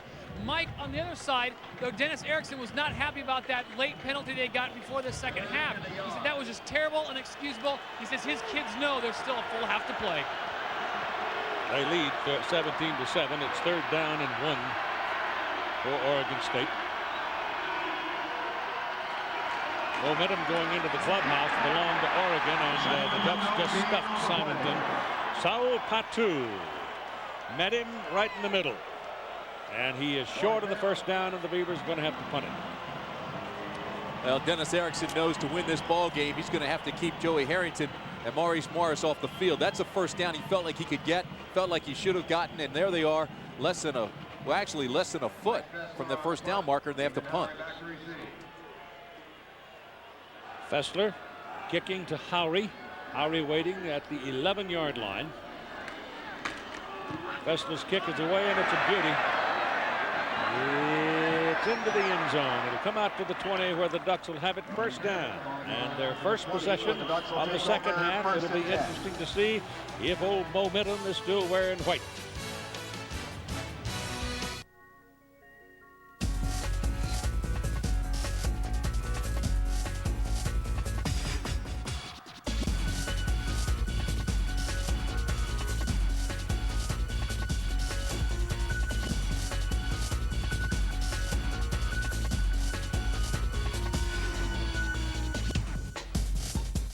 Watch the AMA Supercross Series this month on ESPN Extra. The games will come to an end this weekend, but that doesn't mean you have to leave the worldwide leader in sports at home. Because the news, interviews, and analysis from your favorite ESPN personalities continues all day, every day on over 600 radio stations nationwide. Check your local listings to find the ESPN radio station near you. ESPN Radio. Take it with you. 3 contestants, 4 panelists. Sit down, young man. An eminent host. Your 2-minute drill begins now. Which Yankee shortstop? The only Monday Night Football analyst. Which tiny point guard had 19? Which manager was hired and fired 5 times? NFL defenseman has been. Which Houston Rockets forward? 1 very hot seat. 2 of the toughest minutes on television. ESPN's 2-minute drill, the ultimate sports quiz show. Mondays and Thursdays at 7. Hosted by Kenny May.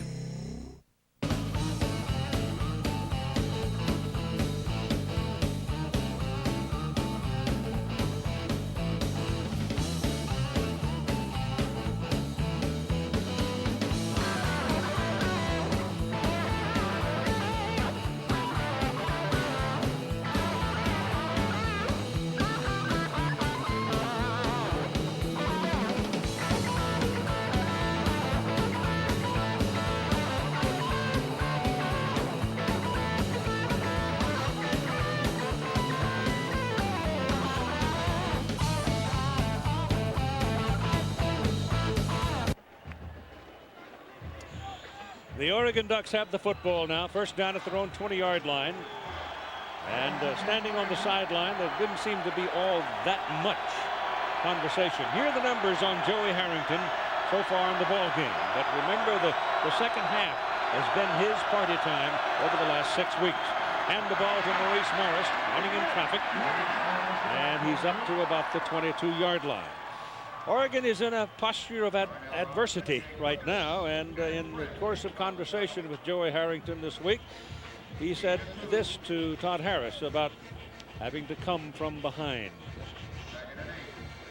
We play well when our backs are to the wall. We know how to come back. We know how to fight. We know how to scrap. And I think that's worked for us very well this year because not everything's gone right. You're right, Joey, it hasn't. Well, he's hit his last 12 of 15 passing, so it looks like he finally is getting into the ball game, Keith.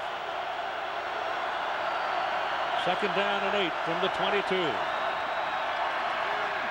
Passes, oh my goodness, he's lucky to get that one back. Intended for Howery. I mean, there were 2. Jake Cookus almost had the ball in his breadbasket. Just didn't hold it. Well, they play the safeties up in the box a lot, but here they read this. And look at this, from the go, here comes the safety up and almost makes the pick. And I'll tell you what, Cookus almost had his 3rd interception. Carolyn Cook is playing really strong at safety today. 3rd down, and the Beaver defense asks for some help from the crowd. Play clock's down to 5.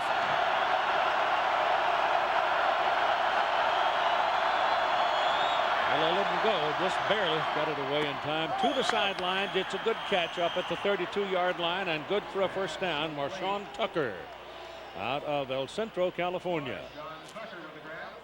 Tucker has stepped up here in the closing part of the season. Made a lot of big plays. Watch his feet. This is great concentration. He's dragging his feet awfully close, but the line judge is right there and says, yep, he had that foot in. Put it on the 33 officially because it's right between the 2 hash marks when you always take the forward one. First down for the Ducks. If they take it and stick in the end zone, we've got a real war working. It is Maurice Morris, and they've got him at just about the line of scrimmage. His defense for Oregon State has been the difference today. You can call it the attack of the killer Beavs. You look at the passing chart, here's Joey Harrington. Almost everything he's thrown has been to the right side. Look at this, 9 for 9 right here has been his hot spot. Here's 2 for 8 up here. But he's looking to the right. 2 for 3 down the middle up top, 3 for 5 right there. 0 to 10 in the middle. But there's a strong tendency to look at the middle to the right. That's where Harrington's going.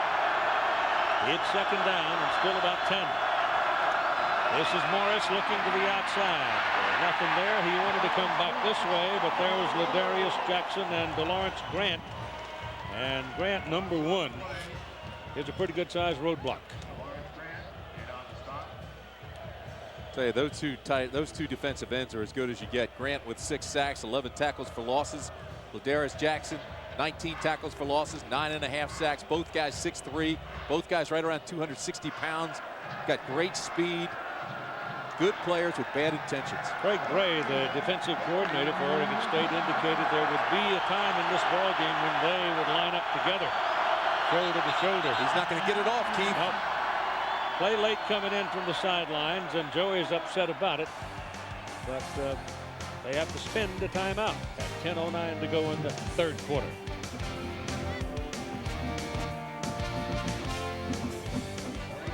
We always say kids start using drugs because of peer pressure. Maybe we should start thinking about parent pressure. Talk to your kids. Let them know how you feel. Talk. Listen. Stay involved. It's about velocity, aerodynamics, gravity, kinetic energy, friction. It's about sports. It's ESPN Sports Figures. You can score points at school by learning math and physics through the dynamics of sports. ESPN Sports Figures. Put your brain in the game.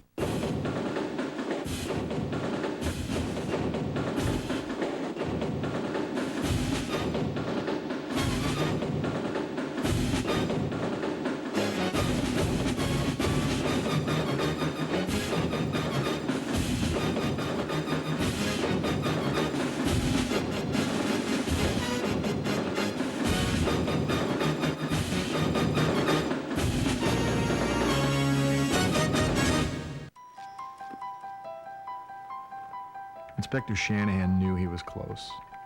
13 years in the game, battles in the corners, big game goals, raising 2 cups. He saw things so clearly now. He stuck to the clues and followed the tracks of the skate blades right to the scene. He pointed towards his suspect. For it was the goalie who did it all along.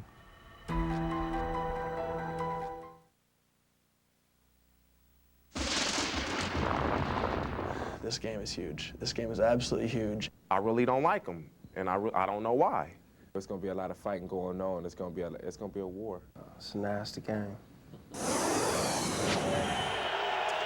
Right now, Oregon State holds a 10-point lead over Oregon in the Civil War.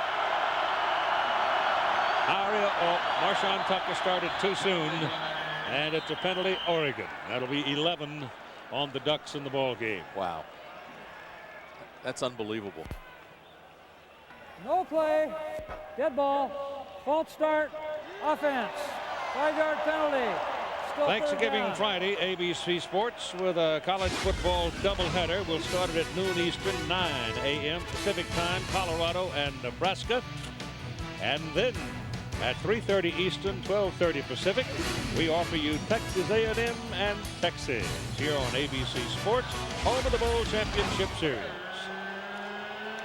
Mike Bellotti made a good point when he said it's uncharacteristic for the Ducks to have all those penalties. This has been a team really that has been pretty good about making mistakes. They haven't made many this year.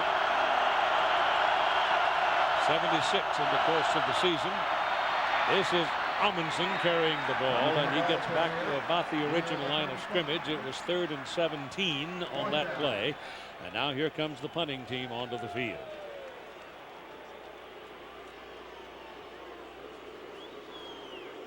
And going back under the ball.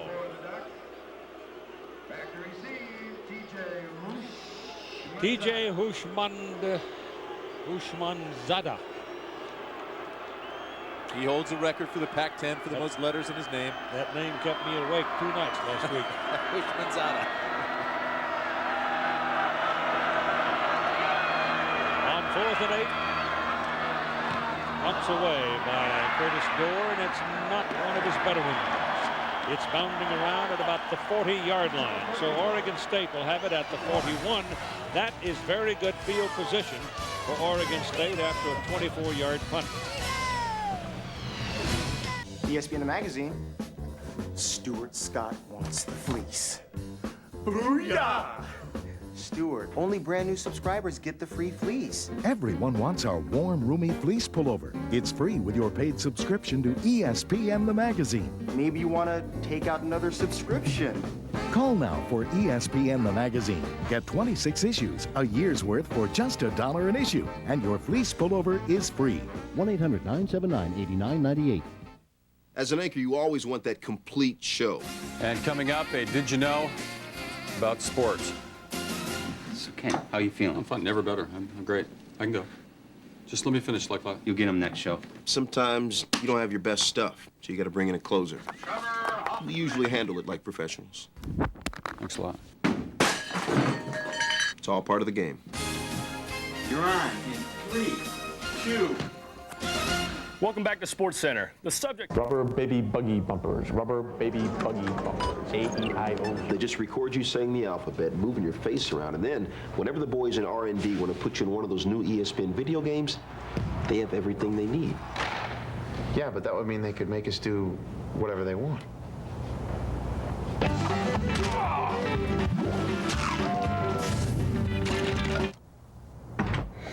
Number 34. A-E-I-O-U-O-Me, baby bye.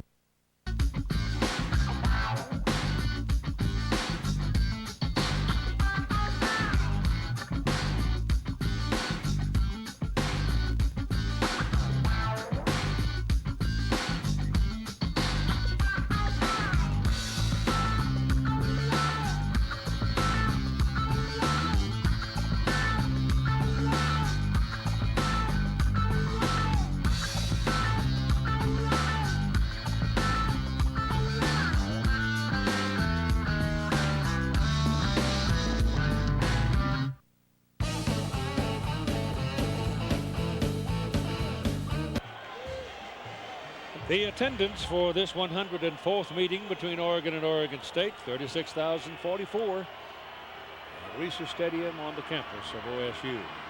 Jonathan Smith turns and hands to Ken Simonton, and he fights for a couple of yards on the play, and we're off to Times Square Stadium in New York City. And John Saunders. Keith, the Burger King update. Indiana, Purdue. As you know, Purdue win this one. They're in the Rose Bowl. Montrell Lowe from 6 yards out.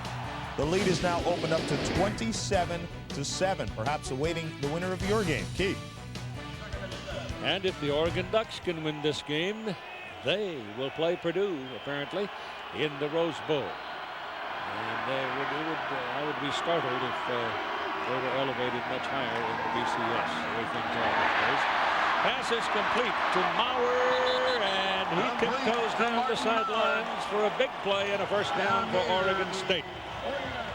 The Beavers haven't made a lot of noise lately offensively, but now they seem to be moving the ball. Every quarterback has some guy that he wants to know where he is on every play. Here he goes to the big tight end. Watch Maurer's agility. He almost jumped over top of Smith. He just barely got to his legs and almost caught his balance before he stepped out of bounds and then fell.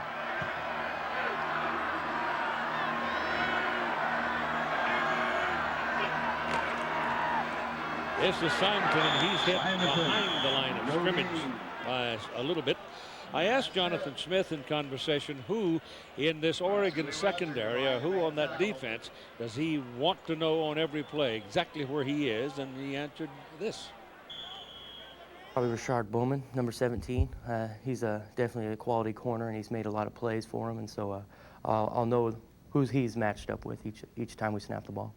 Jonathan Smith, who came here, walked on as a freshman from Glendora, California, worked his way through the scout team, and he's 18-7 in his starts coming into the ball game today. He throws a bullet to Maurer, the big tight end, takes it down to the 30-yard line, and it appears to be another Beaver first down. Using that size of Maurer's, he's 6'5", 245 pounds. This time they just got him across the middle. High percentage dink and dunk type pass, trying to get Smith back into some kind of rhythm. He really gotten out. He was started 5 for 6, but then he went 1 for 8. But he's hit his last 2 now with short passes. 7:45 to go in the third quarter. 17-7, Oregon State by 10. Washington is playing Washington State in Pullman tonight or this afternoon. there's another pass drilled to Robert Prescott, the slot guy, and he'll be down around the 20-yard line and close to another first down for Oregon State. And it is. Now time for the Aflac trivia question. This week's question: when the last time a team from California did not finish among the top 3 in the final conference standings? If we can find it, we'll give you the answer in a little while. Keith, he was looking for Bowman. He said that's the guy he wants to look at. Bowman, really, they haven't thrown his direction yet. Prescott catching his 5th ball there for 95 yards. He has 2 touchdowns. Simon from the outside. He scores. Ken Symington with that great vision and those great feet. He got a crack and he made the most of it.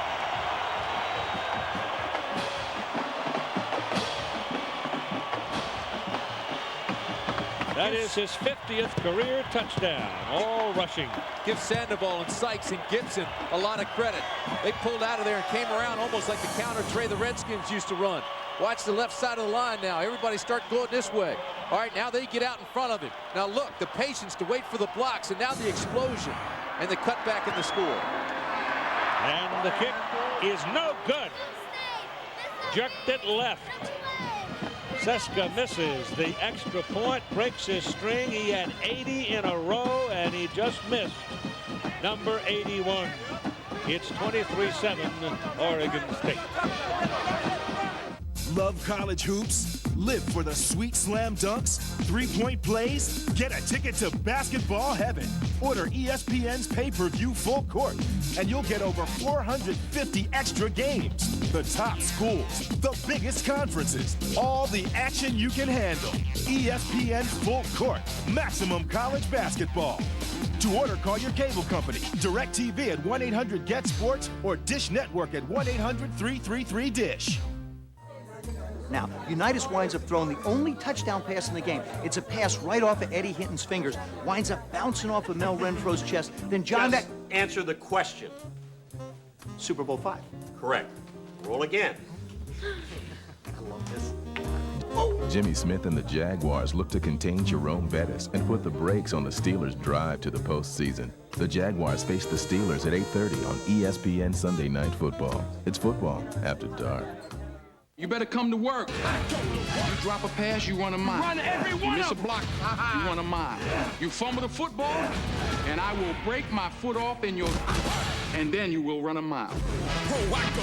We will be perfect. Show me, son. Perfection. Lose a game, they'll fire you. You must be outside your mind. I'm a winner. Victory! Show me, show me. I come to win. I go to work. Remember the Titans. Rated PG. Now playing.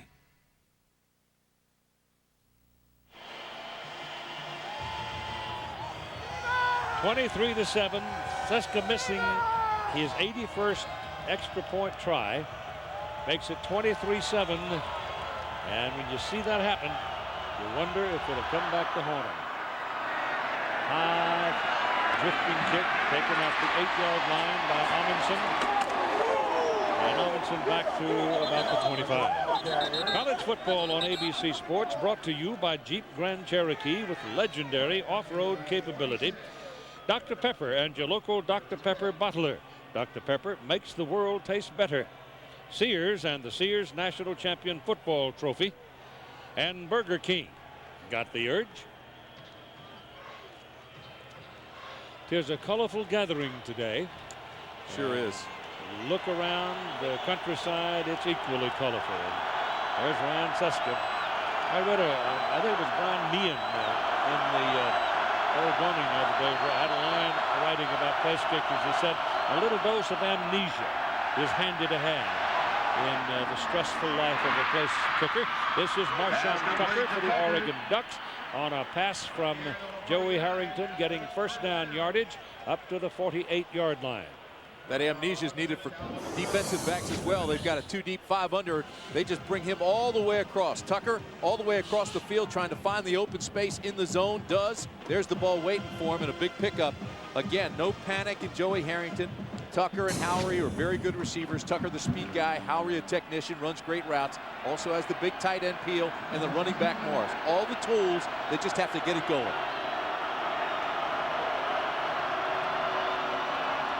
This is Morris. And he's out of bounds. Right about the marker, too. So he got a pretty good spot on that baby. And he's got a first down. Excellent ball carrier, solid pass catcher, not the greatest blocker. He's 6 feet, 205 pounds. Junior college transfer, but what a difference he's made in this Oregon team this year. The big question mark coming in was running back. They knew they were solid everywhere else, and here they sit, number 5, 9-1, and looking to go to the Rose Bowl if they can just get a win today. Last time Oregon was there was against that great 1994 Penn State team. They lost, but they put up a heck of a fight. Ball is touched down the field, intended for Josh Line. Good defensive play by James Allen. Well, I have to tell you, James Allen is playing the best game of his career today. He had 5 tackles in the first half. Here he's got terrific coverage. The linebackers matched up with the fullback, and he's got inside coverage. He's using the outside line, the out-of-bounds line as another defender. He's kind of got him squashed in there and just played it very, very well, running in his hip pocket and knocking it down. Ball sits just short of the 41-yard line on the Oregon State side of the field. 6:20 to go in the third quarter. It's 2nd down and 10 for the Ducks.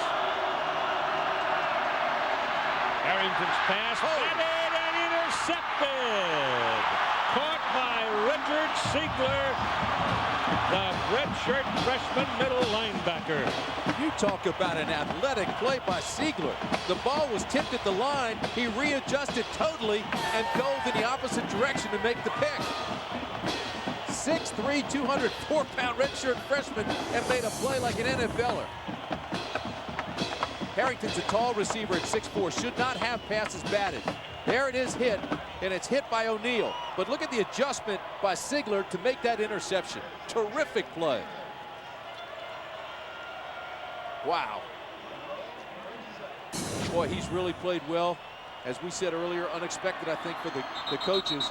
Craig Gray was telling us that they didn't think that Siegler was going to be as good as he's become, but he has. Timeout called by Oregon State. That's 3 picks on Harrington today. At 6:15 to go in the third quarter. 23-7. Timeout Beavers. Hey, what's up to the pop? Listen to all the fathers in America. Love college hoops? Live for the sweet slam dunks, 3-point plays? Get a ticket to basketball heaven. Order ESPN's pay-per-view full court, and you'll get over 450 extra games. The top schools, the biggest conferences, all the action you can handle. ESPN full court, maximum college basketball. To order, call your cable company, DirecTV at 1-800-GET-SPORTS, or Dish Network at 1-800-333-DISH.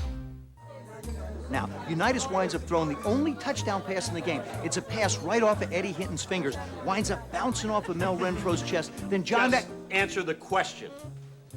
Super Bowl 5. Correct. Roll again. I love this. Jimmy Smith and the Jaguars look to contain Jerome Bettis and put the brakes on the Steelers' drive to the postseason. The Jaguars face the Steelers at 8:30 on ESPN Sunday Night Football. It's football after dark. You better come to work. You drop a pass, you run a mile. Run every one You miss a of them. block, you run a mile. You fumble the football, and I will break my foot off in your... And then you will run a mile. We will be perfect. Show me, son. Perfection. Lose a game, they'll fire you. You must be outside your mind. I'm a winner. Victory! Show me, show me. I come to win. I go to work. Remember the Titans. Rated PG. Now playing.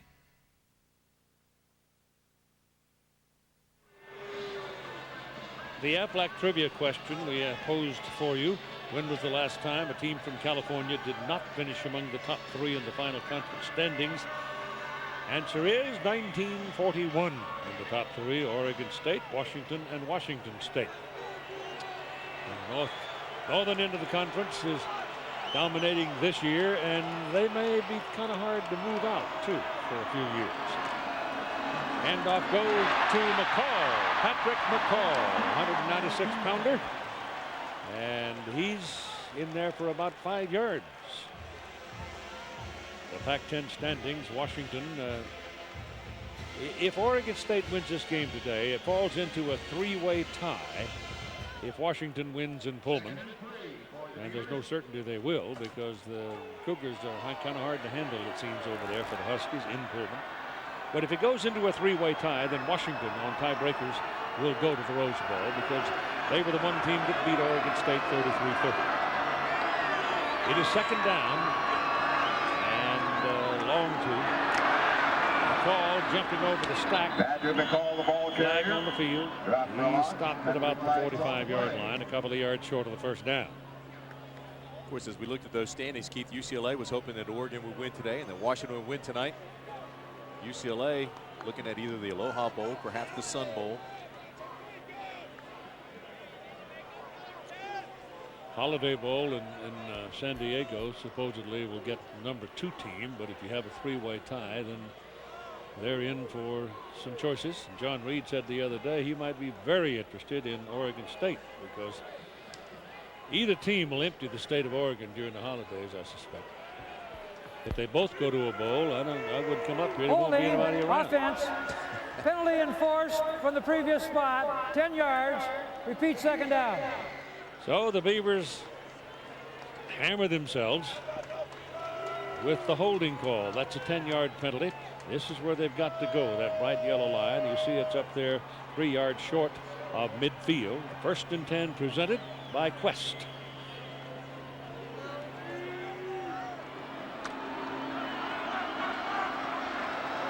Now, after the penalty, it's second down and 13, being a 10-yard penalty.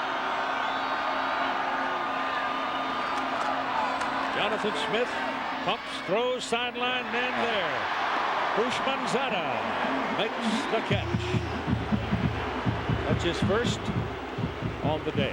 First on the day, but what a great year he's having. Last year he had that back problem. Now he's flying around, he's making blocks downfield, he's making catches. This is just a down and out, but it's a perfect route. Now watch when he goes out. There's the ball waiting for him. Bam, right between the 1 and the 8 as he steps out of bounds. Jonathan Smith, perfect pass and an outstanding route by Houshmandzadeh. 48-yard line. It's McCall bouncing outside. Patrick McCall is a little faster than Ken Simonton, so he creates a different angle for the defense to worry about. Simonton, on the other hand, may be a little quicker and have better vision and quicker feet. But McCall, who came here from Michigan, transferring because there was a platoon of running backs at Michigan at the time, and he didn't want to sit around forever and a day and wait. Well, the thing about McCall, and he played in Rose Bowl already, he hits the seam, he's gone. You mentioned he's more explosive than Simonton. I don't think there's any question about that. It's a great way to explain it because he can just disappear. Second down, long 4. Patrick McCall on the carry. He's not going to get his first down on that play. You think that there might be some feeling between the two running backs, but Simonton says no. He likes having him around. This is how he put it. My high school team was real stacked, you know, a lot of talent. I'm just used to being around players like that, where it's constantly, you watch them make a play and it's like, okay, well, watch this. And that's what Pat does for me, you know, on a daily basis. We just kind of, you know, try to enjoy each other and push each other. And it is now third down and 2. Got to believe that's true. I mean, they like the competition and they also give each other a rest. Fresh legs. Oh, that's a good defensive play by Matt Smith. He's been a steady fellow in the middle all season long in that linebacking core for Oregon, and he just shut the gap and came in and got him. And they'll have to punt. He's active, there's no question about it. He reads in a hurry, and here he is right here. Now watch him just react. No false steps. He reads it, gets into the hole, chases it down, and uses his speed from behind. Boy, I'll tell you what, he's a smart guy, he's a leader, he's fast, he's a good linebacker.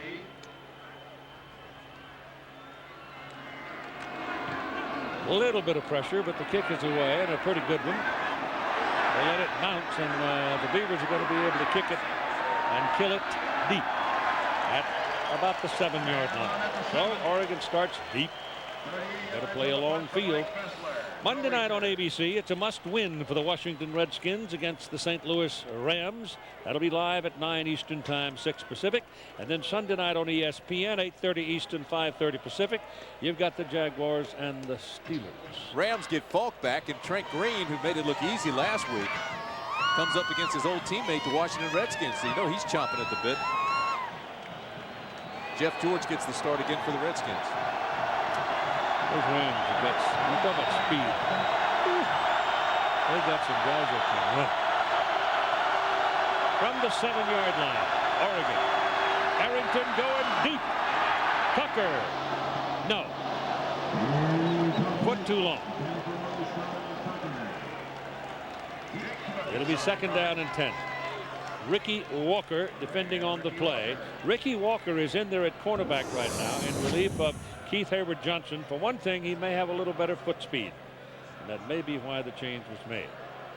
Well, they got away from scientific plays and they went strictly with speed. That was just a streak from the word go. No route involved other than straight down the field as fast as you can and trying to get you the ball. Morris is the running back. Harrington's throwing. And that's incomplete. Intended again for Tucker. Terrence Carroll comes up hobbling, so they get him out of the ball game in a hurry, and they bring in Calvin Carlisle. Carlisle has a sprained foot. He did that against Cal. He was in a boot for 10 days. Now Carroll goes out hobbling, and here comes Carlisle. Yeah, that's the 2nd time he's hobbled off the field. I knew he was having some groin trouble, but that looks more like an ankle. Oregon State now starting to play a lot of zone. 3rd down and 10 for the Ducks. Out of the end zone. To the sideline. To Howry. Complete and 1st down. And Howry with the reception. And Oregon first down. Oregon State in a zone, and you let Howry, a guy who earlier I said is a technician. I mean, he runs excellent routes and he's precise. He'll find the open area of a zone. He just runs them off. You see Walker, number 4, plays soft in his zone, and Howry just cuts it off short and makes the catch and moves the chains. Out to the 22-yard line. Pick up of 15 yards on the play. 3:05 to go in the 3rd quarter. And a 16-point lead for Oregon State.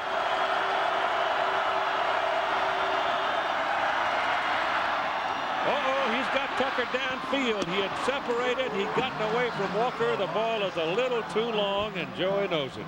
He had 6 points there, and he just couldn't hit him. Wow.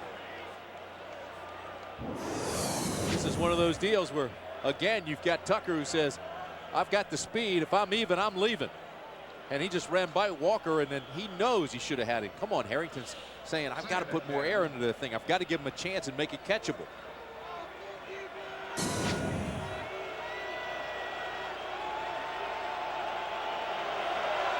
Second and 10.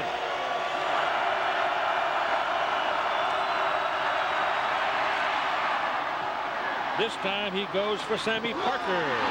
And Parker makes the catch at the 34-yard line of Oregon State. They're picking on Walker. I have to tell you something. Sammy Parker makes a fantastic catch. This time Harrington does make it a catchable ball. He puts it up, puts some air under it, and says one of these guys is going to catch it. But look at the body control of Parker. Does a 360 in the air. What do they call that, a pirouette? Gets bumped off the line. They're going to bump him, tug him, pull him, but he gets by. Now look, complete spin in the air to make that catch, keep his feet in bounds, and all the way down now to the 35-yard line. That's a 43-yard gain. So now the Ducks are in threatening position. Pitch to Morris.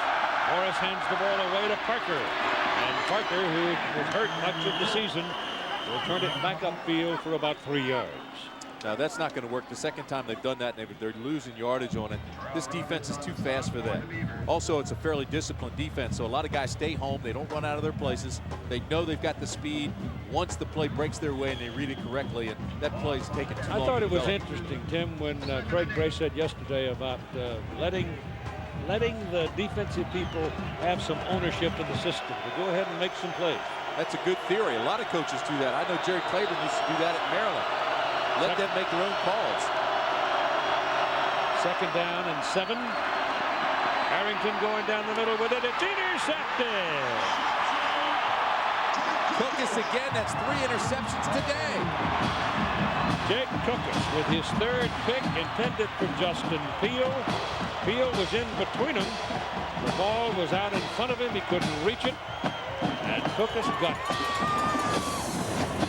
He's playing free, Keith, and he's reading Harrington. And all day, Harrington's been going to the right, and he does again. And here he comes from the center field place, playing that free man, and all of a sudden he reads on the ball, breaks on the ball, and makes the interception, his 3rd of the day. But there you go again. All day, Harrington's been going to the right side. They read that, and the man free Cookus picks it off. Well, the question now begins to loom. Is 23 points enough for Oregon State to win the game? Jonathan Smith hands it off to Ken Simonton, and he'll go from the 15, from the 13 up to about the 15.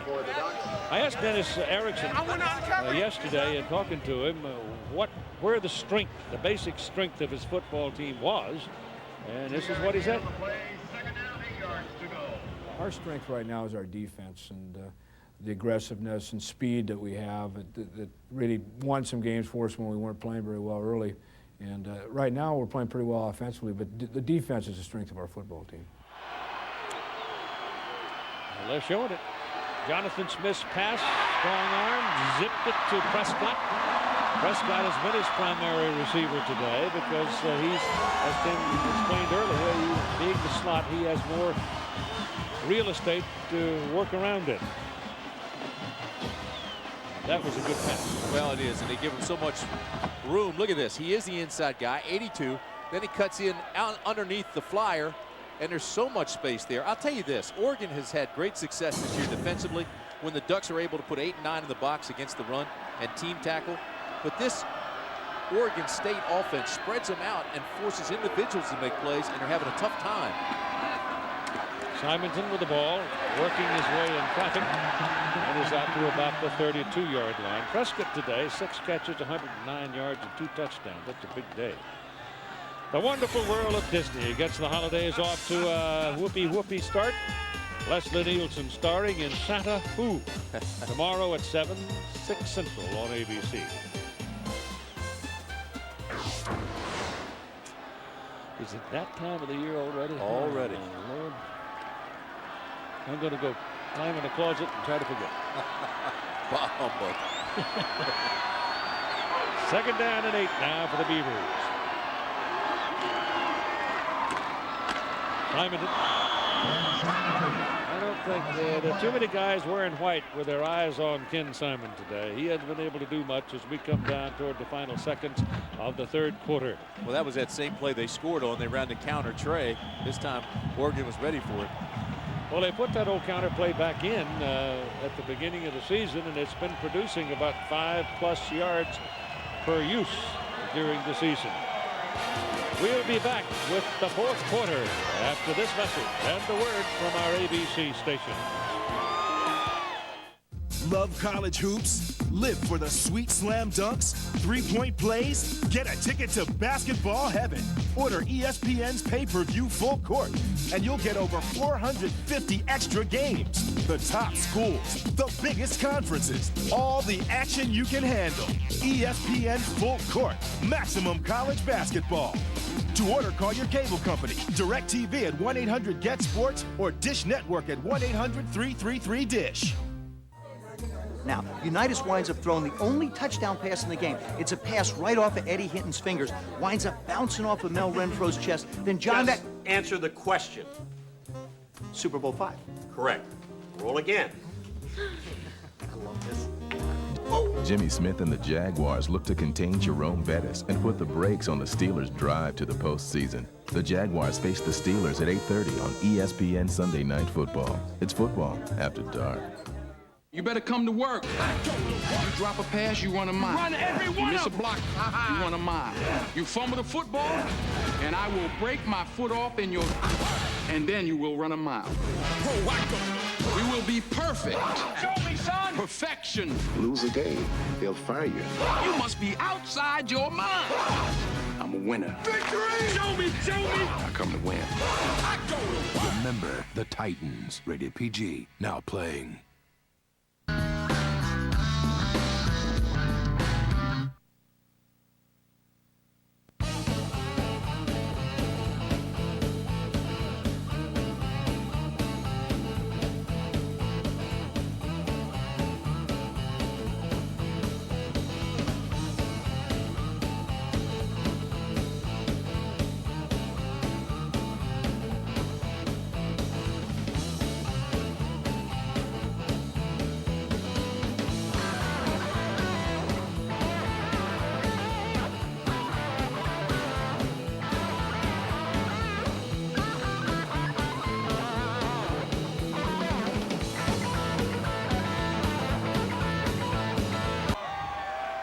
As we go to the final quarter, it is 3rd and 9 on the 31-yard line for Oregon State.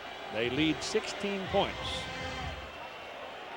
Missed extra point, breaking a string of 80 in a row by Ryan Seska. So it's 3rd and long. Intercepted.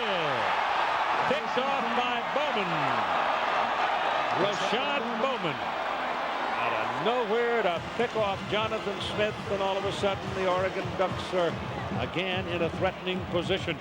They said they wanted to stay away from Bowman, and this time Smith doesn't do it and cost him. Here he is right here. Watch his read. He's looking at the quarterback, reading his eyes, break on the football, make the interception. Had he kept his feet, it was a touchdown, and I know he's thinking that. He tripped over the carpet right there, and he wasn't able to keep his feet. But what a break on the ball, great pick. And Smith, who said we have to stay away from Bowman, we've got to locate him and go the other way, didn't. He went right in his direction, and it cost him. Chad Johnson was the intended receiver. So here's Oregon at the Oregon State 30 now. Harrington. Ball is tipped at the line of scrimmage and falls incomplete, and he had Marshawn Tucker available. It is the best starting position of the entire ball game for the Oregon Ducks. The Beavers 30. Still plenty of time left. 14:51. They don't have to rush, but they do have to capitalize.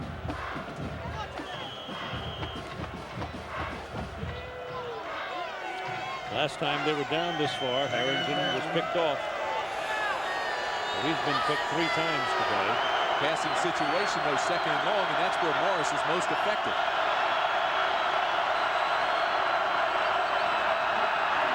Harrington's pass is away. Caught! LaCorey Collins, tight end, makes the catch and goes to the 1-yard line. 1st and goal, Oregon. Collins is a big target, but Harrington had to thread that. There was terrific coverage, a lot of black jerseys around. He put it right there where his guy could make the catch. They're still in a zone coverage. They've got 2 deep. Now watch this. He steps up, locates Collins. Now this ball is perfectly thrown. Look at all the black jerseys. They've got it bracketed, and still, it's right there where only his guy can make the catch. Perfectly thrown. 1st and goal. Deep man is Morris. He's got it. It's touchdown, Oregon.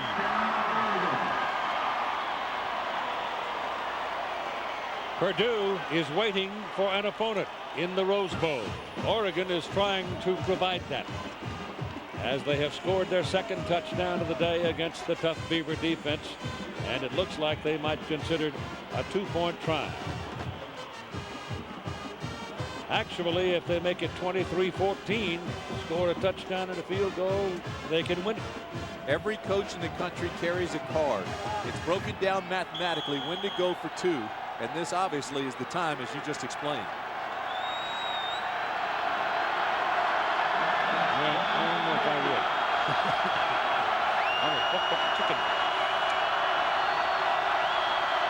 But the Ducks are. It's Morris. He's got help. And now he runs out of help, and they stop him. It's Calvin Carlisle and Richard Siegler. So they stop it. Bowman's interception. And they miss the 2-point conversion, and the lead is 10. Beginning with the first 5 titles in UEFA Champions League history, Real Madrid have won a record 7 times. The last taste of glory came in 1998 with a victory over Italy's Juventus. Now they enter as the Spanish Liga Primera runner-up team from last season, looking to add to their long list of honors. Follow the UEFA Champions League all season long on ESPN, the worldwide leader in sports. There's only one place to go for the most complete NFL pregame coverage anywhere.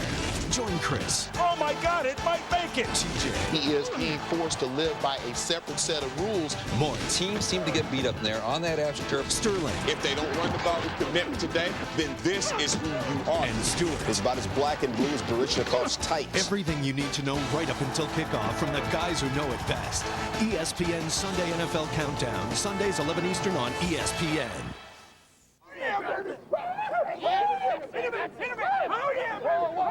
Whoa, wait a second. What are we doing here?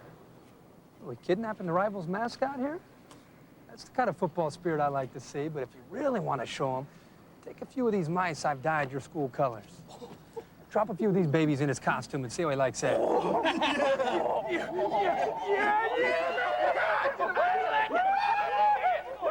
Still got it. Give me that hokey pokey now, baby!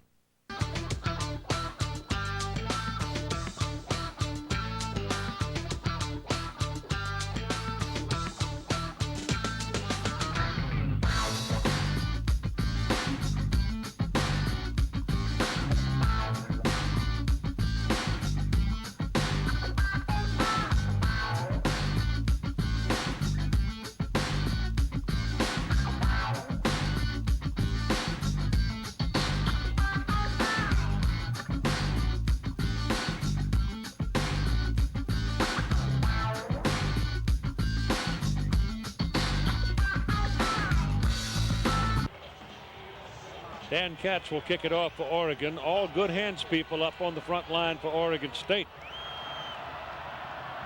Katz kicks it away. Across the field it goes to Ricky Walker. Walker looking for some daylight. Penalty flags are thrown. And you've probably got a push in the back coming up against Oregon State. 14-14 to go in the ball game. A 10-point lead for Oregon State.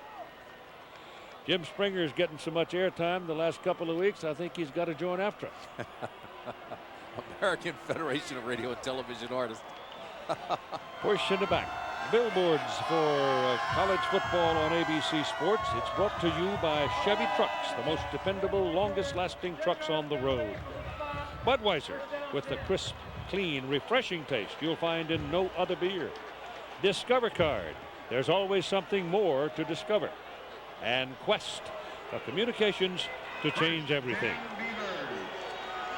Mary's Peak, the highest point on the Coast Range.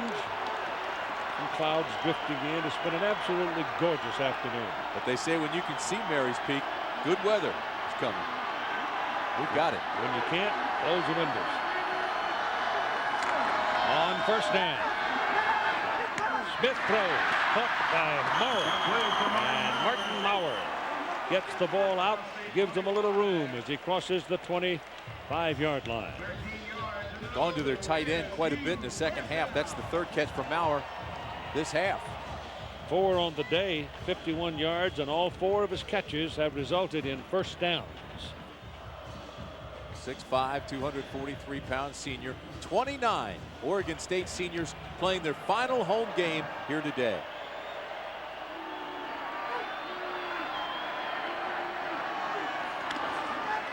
Smith hands to Simonton. Ken Simonton, another first down for Oregon State. Out at the 44-yard line, running behind big old Mitch White, 6'5", 311-pound senior from San Diego. The Ducks spread the field sideline to sideline, spreads the defense, thins it out, creates space for Simonton, and he can explode. Short, fast, great balance, all-time leading rusher. First player in Pac-10 history, 1,000 yards as a freshman, a sophomore, and a junior. He's got 79 yards in the second half, 89 on the day. He says for sure he's coming back next year. He might be the only man able to go 1,000 yards for 4 consecutive seasons, given luck and health. Here goes again. And that's another Oregon State first down. Rasuli Webster brought him down. Boy, he packs some numbers, doesn't he? Just continues to add them up. Not much dance. He hits the hole quickly and explodes. He's now over 100 yards. Look at these numbers. And as you go down and you look at both teams, of course, we've been talking about Maurice Morris, and we've been talking about Kenny Simonton. Tell you something about this young man right here, Simonton. 3.0 grade point average in liberal arts. Probably his best number out of all of them. He's interested in everything. It's really fun to talk to him. Penalty flag. Umpire threw it.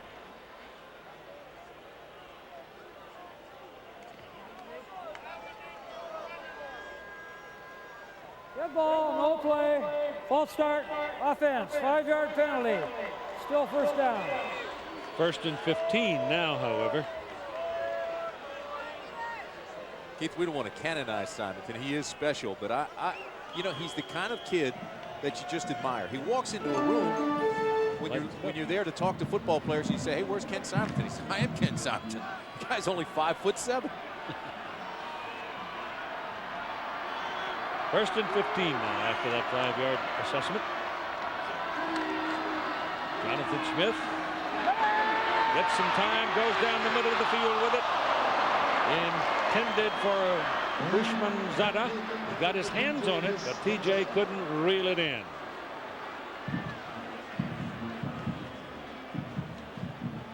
Bushman Zada was all out that time too, and he's sort of a rangy guy, sort of lopes under it, and the first thing you know, he's gone.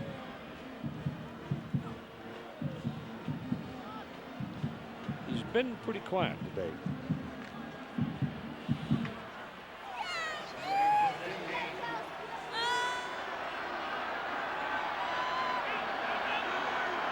Second down and 15 now. As Smith backs up in the shotgun, goes quickly to the sidelines, and the pass is incomplete, intended again for Bushman Zada. Now we got a personal foul, and, perhaps. Penalty flag. This might be a face mask. Looks like the referee threw it. Somebody hit somebody high. Blow to the head. Defense, 15-yard penalty from the previous spot. First down. That's a first down. Oh, helmet to helmet. Yep. Golly. That's Collier. Collier, number 56, came in and popped it. Well, we've had a ton of penalties, haven't we? Oregon has had 11 for 117 yards. And you add all the turnovers in there, and it's a nightmare. Ball is down at the 33-yard line now. It's a first down for Oregon State. And time is becoming an ally of the Beavers. Hand the ball to Simonton, and they jump in a yard short of the line of scrimmage. Here's Todd. Well, Keith, the defensive going just got a little tougher for the Oregon Ducks. They are out without the services of 35 Garrett Sable, one of their fastest linebackers. Ken Simonton loves that news, but for the Ducks, it's going to make it a little more difficult. Sprained left knee is the word on him. The trainer says he is done for the day. Not only done for the day, they just took him to the locker room. He just went over the hill, and I doubt if we'll see him again. They were practically carrying him over there.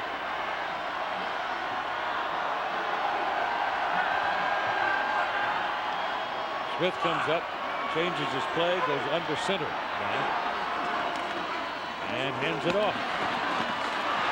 And a penalty flag again. This one comes from the referee. And it's holding on Oregon State.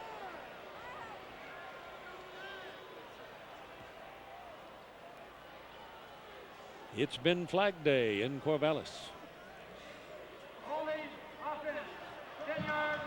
At the conclusion of today's game, we will select a Chevrolet player of the game from each team. Chevrolet making a $1,000 contribution to each university's general scholarship fund.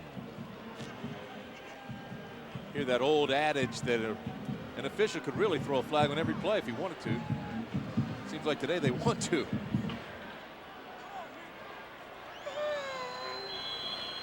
So that's more than 23 flags thrown today. Yeah. Wow. Second down and 22, so that winds up about a 12-yard penalty. It's a spot foul. It's down the middle. It's caught by Maurer. Martin Maurer, the tight end. Caught it twice, actually. First time bounced off his chest, and he got it on the rebound. And it's first down for Oregon State. He caught it twice, and the second catch got it the first. Boy, play action, freezes everybody, holds him up. Here comes Maurer making his 4th catch this half, his 5th of the game. And the way he stands up and lunges forward is just enough for the first. Puts the ball down on the Oregon 22-yard line with 11.5 minutes to go in the game. Oregon State, and to add to their point total, they lead by 10. Here's Simonton, and he's swarmed. Loss is back around the 14-yard line, a couple of yards. So it'll be 2nd down and 12 coming up.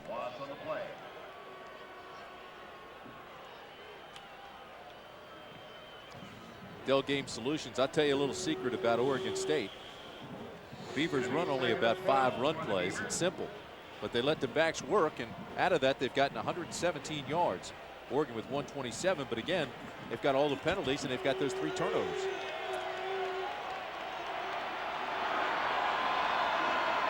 Second and 12 at the 24.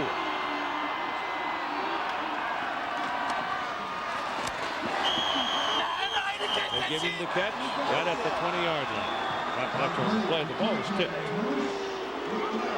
Oregon State now just eating up the clock, melting it down to 10.5 minutes. You just saw the 117 yards rushing. 102 of those came in this half. So that's what's been able to melt the clock and shorten the game. This ball's tipped right at the line of scrimmage. And you think it's going to be an incompletion, and he just doesn't give up on it. Continues to concentrate on it, make a diving catch, and picks up 3 or 4 yards. Matt Smith, the fellow that got his hand on it. 3rd down and 7. Coming right at you.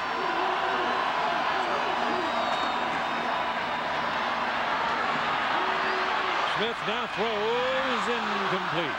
Usmanzada again, the intended receiver. He's looking for some help from the officials, but Steve Smith slapped the ball away. Incomplete.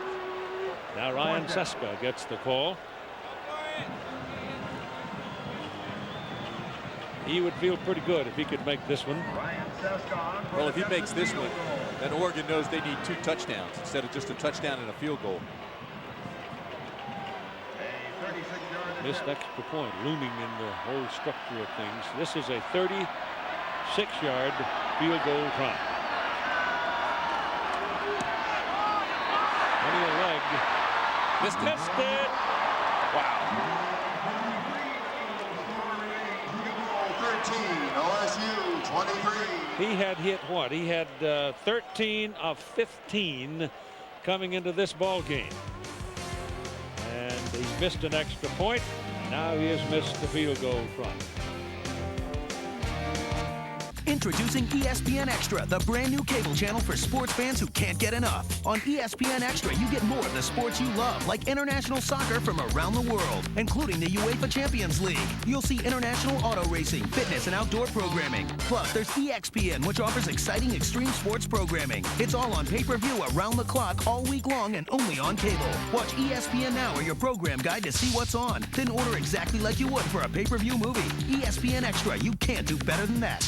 We've got a few questions for you. Has free agency crushed baseball? Where have all those great post-war boxing rivalries gone? Does the Babe make it to the Hall of Fame as a pitcher? Old school reporters like Kurt Gowdy, Jerry Eisenberg, and Robert Clipside ponder questions like these every Monday with host Jeremy Schaap on Classic Sports Reporters, the provocative new show from ESPN Classic. 3 reporters, their anecdotes, memories, opinions, and perspective on the games as they were and as they have become. Classic Sports Reporters, every Monday at 7, only on ESPN Classic.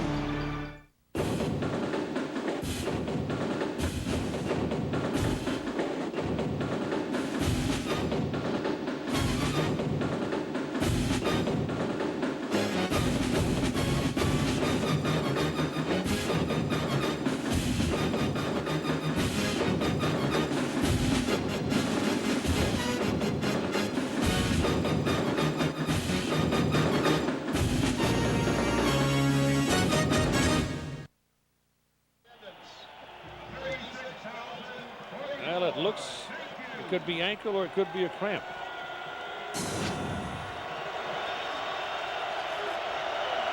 They're working on him, so apparently he's going to be all right. Need Bowman. Harrington wants to go deep. Throws the ball downfield and he overthrows Marshawn Tucker. He's trying to get a big one quickly at 9 minutes and 38 seconds to play in the ball game and trailing by 10.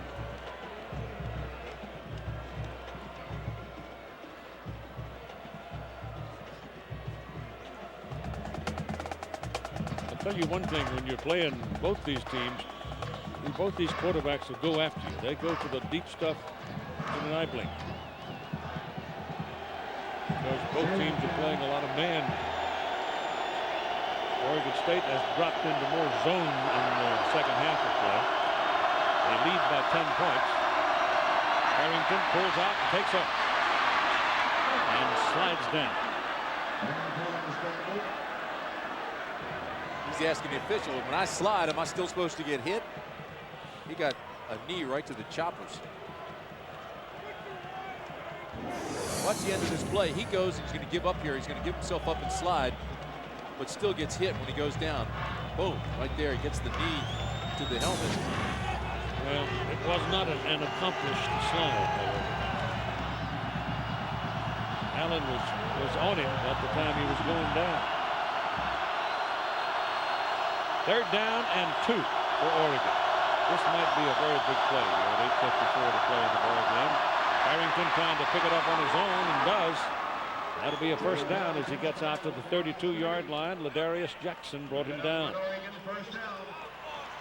He did all that on his own, Keith, because it was supposed to be an option to take it around the outside for him to cut back. An extremely dangerous play to cut back into pursuit, but he does and gets a good key zone block there, a cutoff block by 62 Jeff Austin, who's a terrific story himself. And they pick up the first down. Austin, a walk-on, undersized, done a great job there. Being a Beaver to a Duck. Last week against California, Harrington passed for 1 touchdown and ran for 2. And he's willing. Pressure coming. I mean, he took a lick. Whoa. There's a flag in the secondary. James Allen was the one who came in on Harrington and just ripped him as he delivered the ball. And it was nowhere near the intended receiver. Well, see, that's what got me. I didn't think the ball was catchable because he was hit as he threw it. And it was just a dead duck that just kind of floated out into the flat. Anybody near the ball when it came down. Prior to the ball being thrown, holding downfield on an eligible receiver defense, 10-yard penalty, automatic first down. Unusual call, but it must have been a bugging.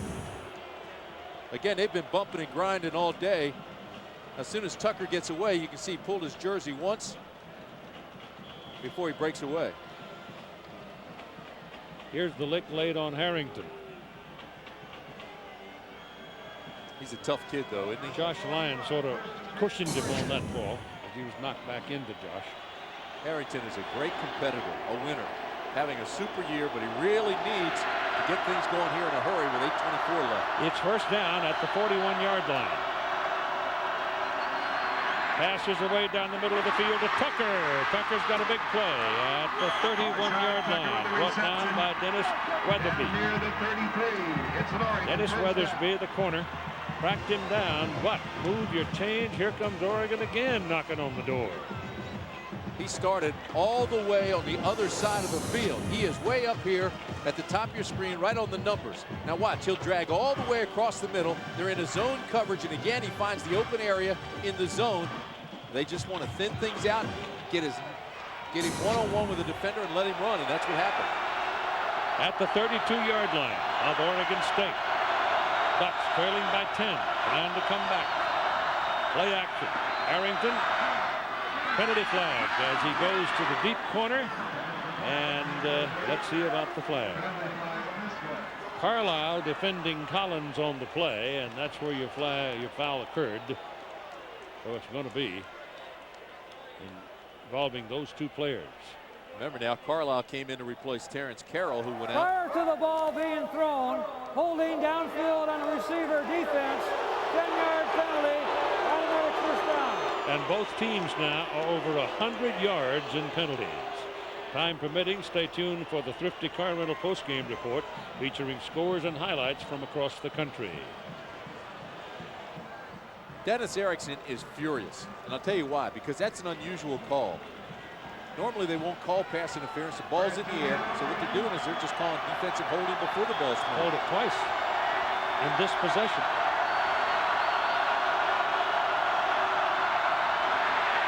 Harrington under pressure, throws incomplete.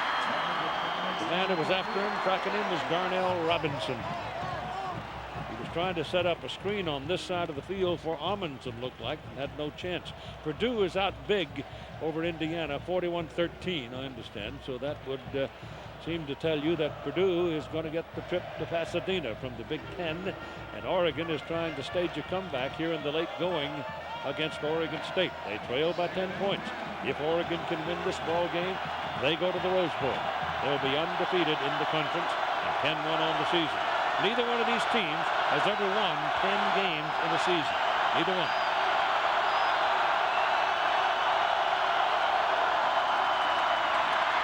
Harrington from the backside, brought down. Pursuit, DeLawrence Grant, defensive end. That's how quick those guys are. Sets up a 3rd down and long, and I don't think they faced a 3rd down with this importance all year.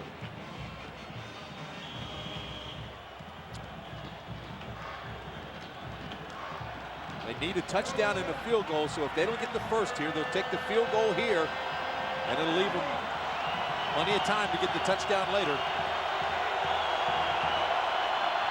3rd and 8 from the 20.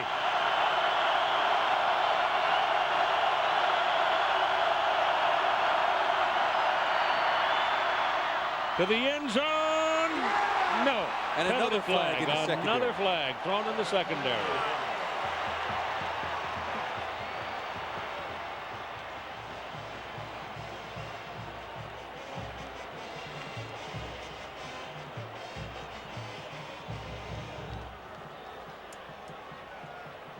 It was man coverage. They were bumping again. They were playing a bump and run. Being thrown, holding defense. There you go.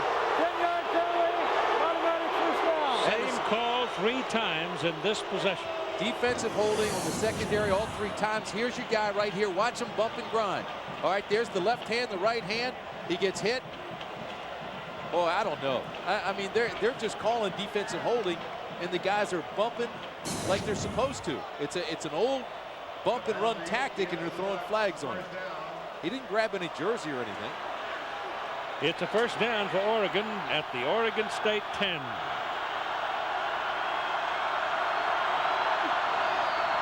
Give it to Morris. Down at the line of scrimmage. James Allen, number 34, was the man that finished him off.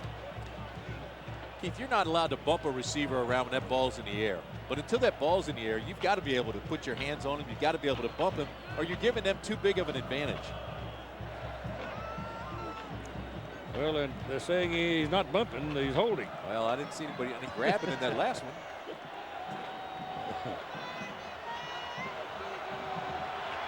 Over 100 yards in penalties for each team credit.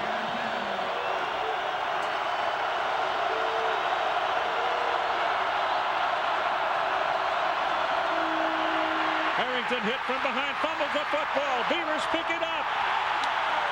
Sefer O'Reilly hit him in the back, knocked the ball out, and DeLawrence Grant almost got away with it and went the other way.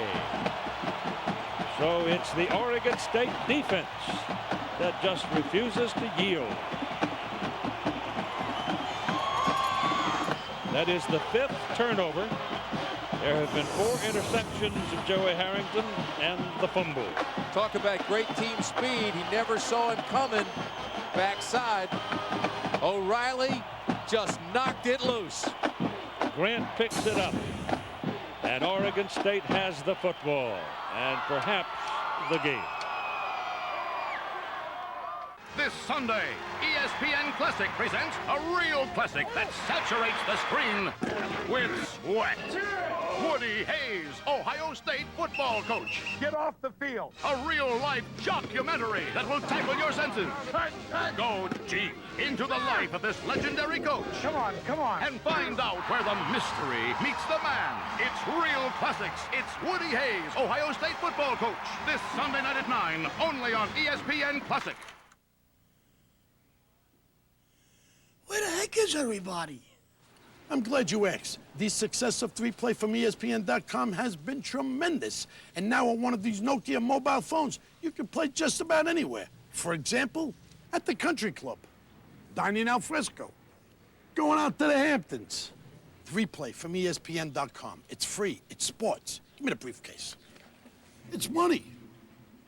Presented by Nokia Mobile Phones.